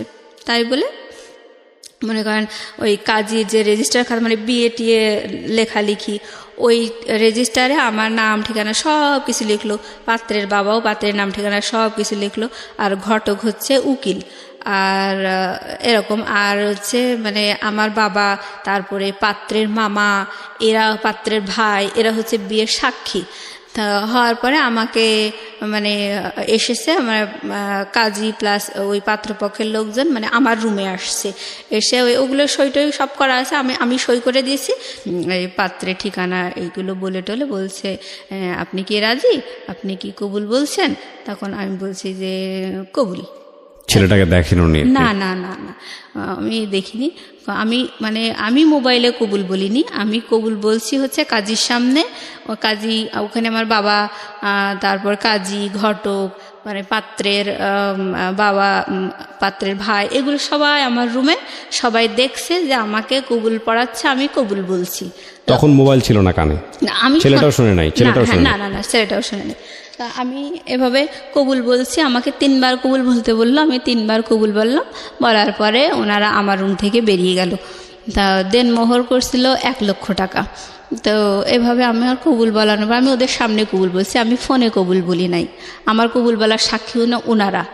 তো যাই হোক, আমি কবুল বলার পরে ওনারা আমার রুম থেকে বেরিয়ে গেলেন। বেরিয়ে যাওয়ার পরে ড্রয়িং রুমে ওনারা সবাই বসে আছেন, পাত্রপক্ষের সবাই, আমার ছোট বুনাই, আমাদের বাড়ির সবাই। আমি ছিলাম না, আমি দরজার কাছে, ড্রয়িং রুমে দরজার কাছে আমি দাঁড়িয়েছিলাম। এখন পাত্র হচ্ছে মানে কাজী হচ্ছে কানে মোবাইলটা নিয়েছে, নিয়ে ওই নাম ঠিকানা সব বলছে, বলে পাত্রকে বলছে বলেন কবুল, বলেন কবুল, এরকম। তো উনি ওই পাশ থেকে কবুল বলছে। আসলে ওই পাত্র বলছে না কে বলছে সে আল্লাহ লাউড স্পিকারও দেয়নি? না না না, লাউড স্পিকারও দেয়নি। তো কবুল ওইভাবে আসলে বিয়েটা হলো, মোবাইলে সে কবুল বলল, কিন্তু ওই কাবিন নামায় পাত্রের কোনো সিগনেচার নেই, মানে পাত্র উপস্থিতি নেই আর কি। সে বিদেশ থেকে মোবাইলে কবুল বলল, আর আমি দেশে থেকে। তাও আপনারা কেউ শোনেননি সেই কবুল? না, আমরা কেউ শুনিনি সেই কবুল। তো যাই হোক, এবার ওই দোয়া দরুদ পড়লো আর কি, কলেমা এগুলো পড়ে নিয়ে একটু মোনাজাত করলো। সেই সময় ওই আর কি লাউড দিল আর কি, লাউড দিয়ে ওইখান থেকে পাত্রের তার ওই 2-4টা বন্ধু টন্ধু নিয়ে ওই একা একা সেখানেও সে কি পড়ছে দোয়া দরুদ, আর এরাও পড়ছে, মানে এটা লাউডে হয়েছে আর কি। তো কবুলটা লাউডে হলো না কেন? কবুলটা লাউডে হলো না মানে ওরা ওই সময় আসলে বোঝেনি যে এটা লাউডে করতে। আর আমার বাবা মায়ের বিশ্বাস হচ্ছে যে হ্যাঁ আমরা মোবাইলেই বিয়ে দিচ্ছি, ব্যাস। তারা জাস্টিফাই করছে না যে আসলে ছেলেটা কবুল বলছে নাকি আদৌ বলছে না, এগুলো কেউ জাস্টিফাই করছে না। আর তারা মাথায়ও আসেনি যে আদৌ কবুল বলছে, বা ওই কবুল শব্দটা তাদের শোনার আগ্রহ এরকম ছিল না। তাদের কথা হচ্ছে এই মোবাইলই তো বিয়ে দিচ্ছি, এই। আর তাদের সবচেয়ে বেশি আত্মবিশ্বাস হচ্ছে ছেলের বাবা হাজি, সুতরাং তারা কখনোই ফাঁকি দেবে না, এই ধরনের একটা মানে ট্রাস্ট তাদের মধ্যে। তো যাই হোক, বিয়ে হয়ে গেল। হওয়ার পরে আবার আমার শ্বশুর হয়ে গেল হাজি সাহেব। আমরা সবাই মানে একসাথে ডাইনিংয়ে বসে খাওয়া দাওয়া করলাম। করার পরে মানে আমরা না, সরি, ওই মানে পাত্রপক্ষকে আমার ওই ননদ, শ্বশুর, শাশুড়ি সবাই ডাইনিংয়ে বসে আছে, আমি সবাইকে খেতে দিচ্ছি। খাওয়া দাওয়ার পরে ওনারা, আমার শাশুড়ি একটা কথা বলে গেলেন যে মা, এই মোবাইলে বিয়ে হয়েছে এই কথাটা কখনো কাউকে বলবা না। ইভেন আমার মা, আমার পরিবারের সবাইকে বলে গেল যে এই কথাটা কখনো কাউকে বলবেন না যে মোবাইলে বিয়ে হয়েছে, কারণ এটা শরীয়তসম্মত না। আমাদের তো আবারও পরে বিয়ে পড়াতে হবে, যখন ছেলে 6-7 মাস পরে আবার দেশে আসবে তখন তো আবারও বিয়ে পড়াতে হবে, নাহলে তো একসাথে থাকতে পারবে না। আমরা শুধু জাস্ট বেঁধে রাখার জন্যে এরকম করে কবুল পড়ালাম। এরকম কবুল পড়ায় ওই এঙ্গেজমেন্টের আংটিটা আমার হাতে পড়াই দিছে। তো ওনারা খেয়ে দিয়ে চলে গেলেন, আর এইভাবে আমাকে বলে গেলেন। বলার পরে পরের দিন সকালবেলা আমার মা হাঁপ ছেড়ে পাড়া প্রতিবেশীদের সাথে বলছে মেয়ে বিয়ে দিয়ে দিয়েছি। মানে আমি বললাম না, আমার মায়ের আগাম গল্প করার একটা অভ্যাস আছে, তো ওরকম মানে গল্প করতেছে। তখন পাড়া প্রতিবেশীরা বিশ্বাসই করছে না, বলছে কখন বিয়ে দিলেন, কই কোনো লোকজন আসলো না, কিছুই দেখলাম না, কখন বিয়ে দিলেন? ওরা বিশ্বাসই করতে চাচ্ছিল না। পরে আমার মা বলছে না, গতকাল 1 মাইক্রো লোকজন আসছিল। বলছে হ্যাঁ, একটা মাইক্রো দেখছিলাম। তা আমরা ভাবছিলাম হয়তো আপনার ছোট মেয়ের শ্বশুরবাড়ি থেকে লোক আসছে, এরকম ভাবছিলাম। বলছে না, আমার ওই মেজো মেয়ের মোবাইলে বিয়ে। তো পাড়া প্রতিবেশীরা বলতে লাগলো যে মোবাইলে বিয়ে দিলেন, এটা মোবাইলে আবার বিয়ে হয় নাকি? তখন আমার মা বলল যে না, আসলে ওদের খুব আগ্রহ ছিল, এঙ্গেজমেন্ট করাতে চাইছিলাম, ওদের এত আগ্রহ দেখে মোবাইলেই দিলাম। তো ওরা বললো তো ভালোই তো, পরপর 2টা মেয়ে বিয়ে হয়ে গেল, ভালোই তো হয়েছে। আর আমার মা তো বিশাল ঘটক যেমন গল্প করছে ঠিক সেইভাবেই সেই গল্পগুলোই বলতে লাগলো পাড়া প্রতিবেশীদের সাথে। তো বিয়ের মানে 2 দিন পরে আমার শ্বশুর বলল যে বাড়িতে তো আমরা শুধু বুড়াবুড়িই থাকি, তো বৌমাকে একটু বেড়াতে নিয়ে যাবো, 1 দিন রেখেই মানে আবার দিয়ে যাব, তো মানে একটু দেন। তাই বলে আমাকে বিয়ের 2 দিন পরে আমার শ্বশুর এসে আমাকে একটু নিয়ে গেল বেড়ানোর জন্য। তো গেলাম শ্বশুর বাড়িতে। যাওয়ার পরে আমার বিকেলবেলা আমার শ্বশুর মানে ঘটক তো অনেক অনেক গল্প দিয়েছিল, তো সেইগুলোর বাস্তবতা আমার শ্বশুর দেখাচ্ছে। তো ঘটক যখন বিয়ের সময় বড় বড় গল্প দিত, শ্বশুরের কানে সেই কথাগুলো যায়নি। হ্যাঁ, তো ঘটক আমার শ্বশুর আমাকে মানে ইয়ে মানে ড্রয়ার থেকে, আলমারি ড্রয়ার থেকে বের করে মানে ওই ভাউচার আর কি, টাকা ওনার ছেলে আর কি কত টাকা এ যাবৎ পাঠাইছে দেশে ওনার কাছে আর কি, সেইগুলো আমার দেখাচ্ছে। তো বলছে, দেখো বৌমা, আমার ছেলে এ পর্যন্ত আমার কাছে 6 লাখ টাকা পাঠিয়েছে, অথচ ঘটক বলেছিল যে 60 লাখ টাকা তার ক্যাশই আছে। ওকে, এইসব। তারপরে আমার শ্বশুর বলল যে আমার বাবার জমি আমি হচ্ছে ভাগে পেয়েছি 15 বিঘা, অথচ ঘটক বলছিল যে 250 বিঘা জমি, 30 বিঘা বিল, এসব বলছিল। না, আমার মা বাবা কখনোই জাস্টিফাই করেনি জিনিসগুলো। আর হচ্ছে তখন আমি সঠিকটা জানতে পারলাম। জানার পরে আমি দেখলাম আসলে এখন আর প্রতিবাদ করেই বা কী লাভ, তো হয়েই তো গেছে বিয়ে। টুটুলের কি অবস্থা তখন? টুটুল কি করছে? হ্যাঁ, এইটার পরে আমি যখন শ্বশুরবাড়ি থেকে ঘুরে আসলাম, আমার শ্বশুর আমার একটা 3 পিস কিনে দিল, একটা নাকফুল কিনে দিল, আর ওই যে মানে ইমিটেশনের চুড়ি আছে ওইটা মানে 2 ডজন ওই 80-90 টাকা দিয়ে মানে কিনে দিল। দেওয়ার পরে আমি শুনছিলাম যে 10 লক্ষ টাকার গহনা এনেছে। আমি ভাবছিলাম যে অন্তত আমাকে না দিক, কিন্তু দেখাতে তো পারতো যে আমার জন্যই তো এনেছে। আমি এগুলো মনে মনে বলছিলাম যে আমাদের দেখাতে তো পারতো যে বৌমা তোমার জন্য এই এনেছে, তোমাকে উঠানোর সময় এগুলো দেওয়া হবে, এগুলো তো মানে বলতে তো পারতো। আমি তো ঘটকের সব কথাই বিশ্বাস করছিলাম, বাবা মাও তো এরকম করে দিল। তো যাই হোক, আমাকে ওরকম অর্নামেন্টস দিলে, একটা নাকফুল দিছে 300 টাকা দিয়ে, আর ওই ইমিটেশনের চুড়ি আর একটা 3 পিস, এটা দিয়ে আমার শ্বশুর পরের দিন আবার আমাকে রেখে গেল। তো আমি বাসায় এসে বলছি, দেখো এই এই তাদের প্রপার্টির অবস্থা। তখন আমার মা ঘটকের মানে মনে মনে মানে আমার সাথে বলতেছে, খুবই অভিশপ্ত শয়তান হচ্ছে আমার ছোট মেয়েটার জীবনটা এভাবে নষ্ট করলো, আমার মেজ মেয়ের জীবনটা এভাবে নষ্ট করলো। তো বলছি, কেন ঘটকে দোষ দিচ্ছেন কেন? আপনারা কি যাচাই করতে পারতেন না? আর ঘটককে বিয়ে দিয়েছেন নাকি? বিয়ে তো আপনারা দিয়েছেন। যাই হোক, এভাবে বলার পরে মানে খুব রাগ আমার বাবা মায়ের উপর। এবার আমার ফোনগুলো আমাকে দিয়ে দিয়েছে, আমার ফোন, আমার বোনের ফোন, যারটা তার আমার বাবা আমাদেরকে দিয়ে দিয়েছে। দেওয়ার পরে আবার আমি তখন টুটুলকে ফোন করছি, ফোন করে বলছি, দেখো এরকম তো বিয়ে হয়ে গেছে, তা তুমি তো অনেক পরিবেশ ঘোলা করেছো, আমি তো চাইছিলাম এঙ্গেজমেন্ট করাতে, আর তুমি যেভাবে পরিবেশ ঘোলা করেছো তাতেই ওরা আসলে মোবাইলে, ওদের এমনি বিয়ে দেওয়ার ইচ্ছা ছিল, আমার বাবা মাও বলছিল, কিন্তু আমি এরকম যদি পরিবেশ ঘোলা না হতো তাহলে হয়তো মোবাইলে বিয়েটা বন্ধ করা যেত, কিন্তু তুমি যেভাবে করছো মোবাইলে আমার বিয়ে হয়ে গেছে। তাহলে অবশেষে কী হলো, শেষ পর্যন্ত তো তোমারও পাইলাম না, আর আমার মোবাইলে বিয়ে হয়ে গেল। তখন ও বলল যে, দেখো তোমার সাথে আমার রিলেশন এত বেশি লং হবে এমন প্ল্যান তো আমার ছিলই না। আমি তো আমার ফ্রেন্ডদের সাথে, আমার কলিগদের সাথে বাজি ধরে তোমার সাথে রিলেশন করছিলাম। তোমার সাথে যখন আমার রিলেশন ছিল ওই সময় আমার মিনার সাথে রিলেশন ছিল, মিনা আমার ছাত্রী, আমি আসলে ওকে ভালোবাসি, কিন্তু তোমার সাথে বাজি ধরে আমি রিলেশন করছিলাম, তুমি আমার চিন্তা বাদ দাও। ওকে ওকে, মানে ওই সময় ওটা শোনার পর আমি বলছি, তাহলে এই কথাগুলো আমার বিয়ের সময় তুমি বলতে, যখন তুমি পরিবেশ ঘোলা করছিলে সেই সময় বলতে। তখন বলছে, না এভাবে কি বলা যায় নাকি, বাজি ধরে আসছি এরকম, বা তোমাকে চায় না, এগুলোকে ডিরেক্ট বলা যায় নাকি? যাই হোক, বলিনি। তো ওর ওই কথাটা শুনে মানে মানে এতটাই আমি হতভম্ব হয়ে গেছি যে এ আবার কোন বেইমান। এবার ওর সাথে আর কোনো যোগাযোগ নাই, কথা নাই। এখন আমার বাবা বলতেছে যে বিয়ের যখন আমার প্রায় 4-5 দিন এরকম যাচ্ছে, আমি আমার হাজব্যান্ডের সাথে ফোনে গল্প করি, আমার মন না চাইলেও গল্প করি, কি করব, এখন তো আর কিছু করার নাই। আমার খুব কষ্ট লাগতো বয়ফ্রেন্ডের এরকম আচরণ শুনে, এভাবে মারধর করে বিয়ে দিল। তাই আমি একা একাই খুব কান্নাকাটি করতাম করে, ওই সময় আমার হাজব্যান্ডকে মানে ফোন দিয়ে আমি হাওমাও করে কাঁদতাম, কিন্তু আমি ওকে বলতে পারতাম না যে আমি কেন কাঁদছি। তো ও মনে করতো আসলে আমি ওদের খুব ভালোবাসি, ওকে খুব দেখতে চাই, কাছে পেতে চাই, এই জন্যে আমি কাঁদছি। তো ও আমাকে বুঝাতো, মানে ওর ধারণাটা ভুল, হ্যাঁ, কিন্তু আমি তো আমার মনের কথাগুলোও বলতে পারছি না। তো ও বলছে যে এভাবে কান্নাকাটি করো না, আমি চলে আসবো দেশে, তুমি এভাবে কাঁদলে কিন্তু আমি এখনই চলে আসবো, এরকম করে বলার পরে আমার বিয়ের যখন 5-6 দিন, বিয়ের পরে কি আপনি নিজের বাড়িতে থাকলেন নাকি শ্বশুর বাড়িতে চলে গেলেন? না, আমি শ্বশুর বাড়িতে একদিন বেড়ানোর জন্য গেছি, 1 রাত থেকে আবার শ্বশুর আবার আমাকে দিয়ে গেছে। হ্যাঁ, তো মানে বলছো যে উঠায় নেওয়ার পরে আমি শ্বশুর বাড়িতে যাবো এরকম। তো যাই হোক, আবার আমার বাবা আমাকে বললো, মানে আমাকে বিয়ে দিয়েই মানে হাফ ছেড়ে বাঁচলো, মানে পাত্রপক্ষ যেরকম বড় বড় গল্প দিছিল যে পড়াবে, চাকরি, ঘুষ দেবে, এইগুলো। তখন আমার বাবা বলতে লাগলো যে এখন তো তোমাকে বিএসসি ভর্তি করায় দেবো, তোমার বিয়েই তো দিছি এই কারণে যে ওরা তোমাকে পড়াবে, এখন জামাইয়ের কাছে খরচ চাও, তোমার খরচ কে দেবে? আর বাসা থেকে আমার মাও মানে খুব খারাপ বিহেভ করতে বলছে, 2 দিন হাজব্যান্ড না হতেই তার দরদ খুব বোঝা শিখে গেছে, এরকম বলছে। আমার আসলে টাকা চাইতে খুব লজ্জা করতো। আমার বলছে যে বিয়ে তো তোমরাই দিছো, তাহলে তোমরা টাকা চেয়ে দাও, আমি কেন চাইতে যাবো?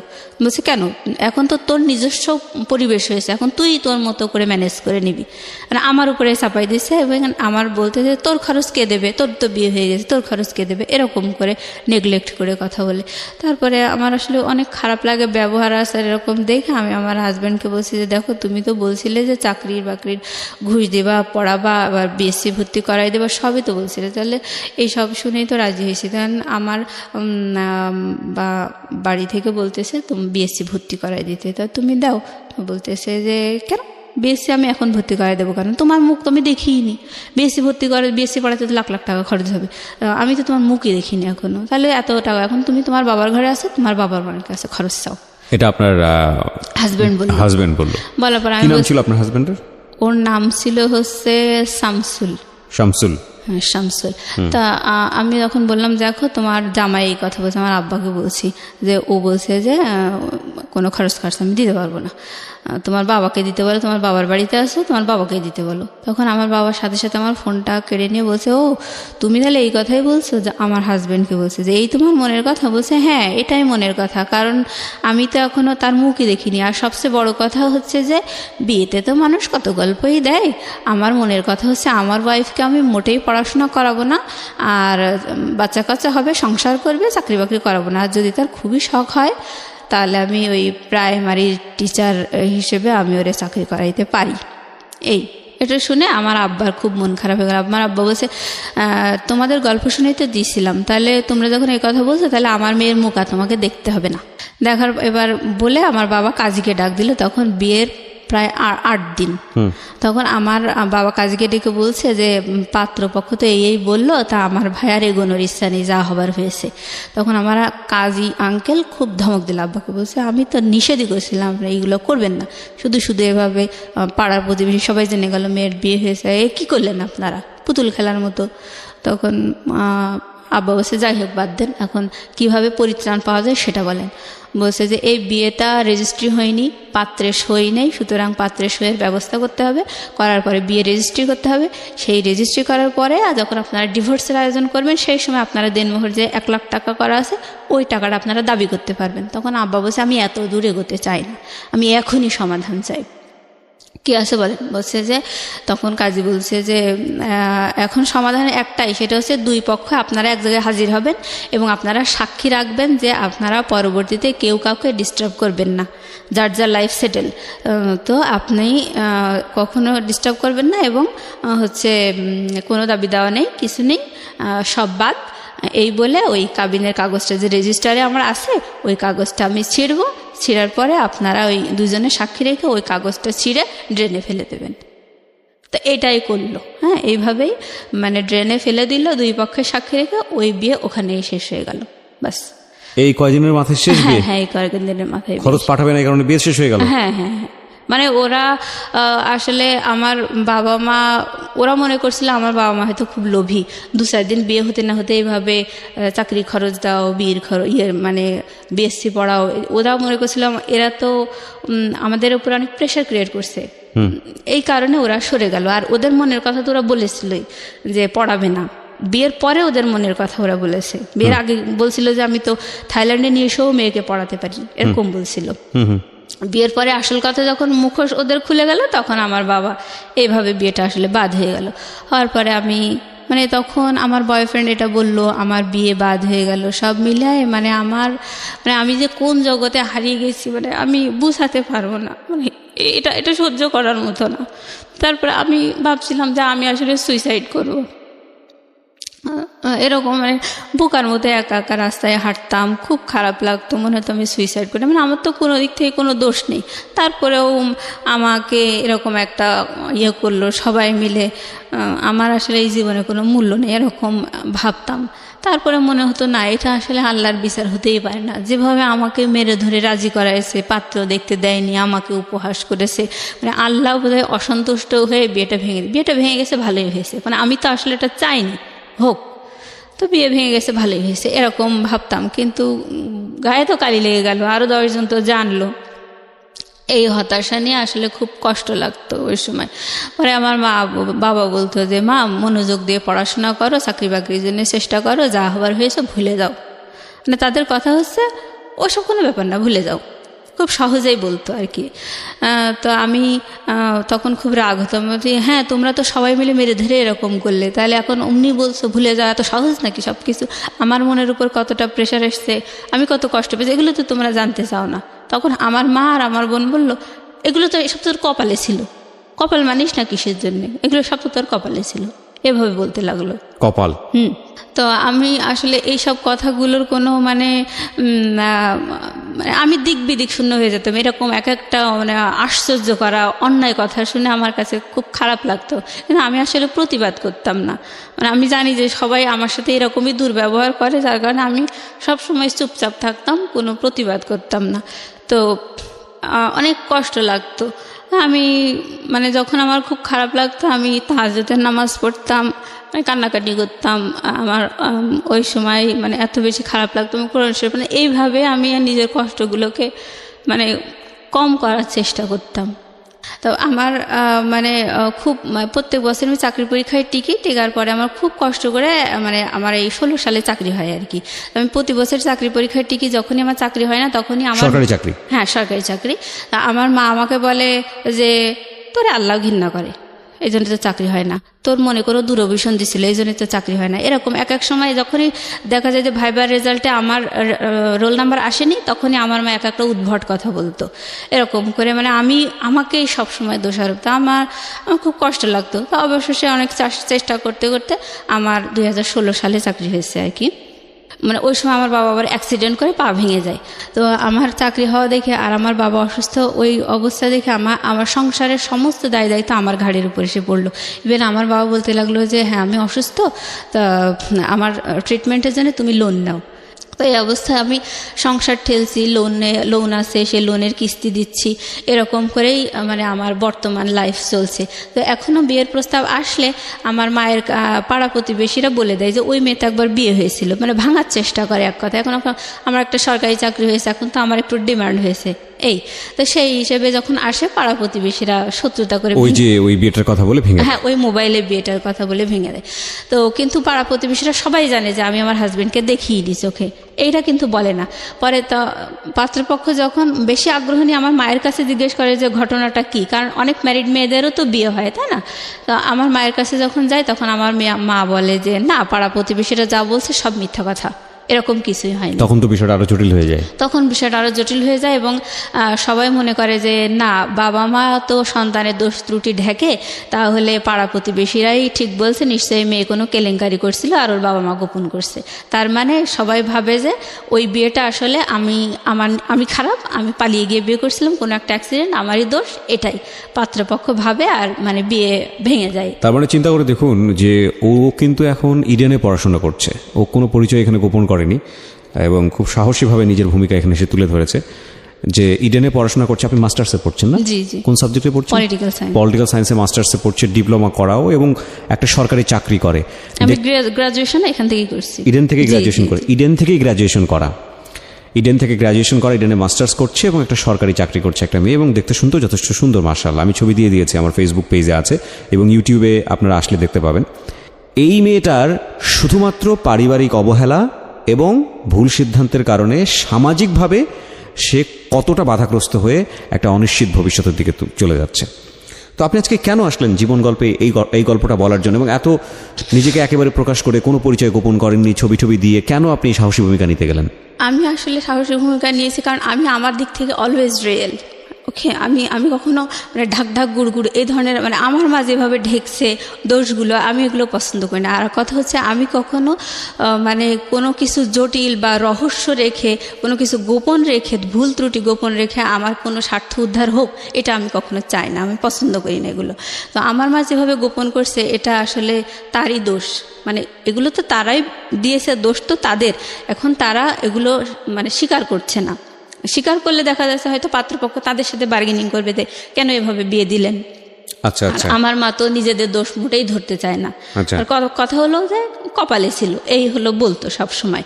তো যাই হোক, এখন এইভাবেই বাধাগ্রস্ত অবস্থায় আছে। তো আমার মা আপাতত একটা ঘটক ধরেছে, সেটা তারই একটা দুলাভাই। হ্যাঁ, তাকে বলেছে যে আমাদের এলাকায় অনেক শত্রুর মধ্যে আমি বসবাস করি, আমার মেয়ের বিয়ে বারবার এভাবে ভেঙে যাচ্ছে, তো আমি চাই যে মেয়েকে অন্য জায়গায় এনে বিয়ে দিতে।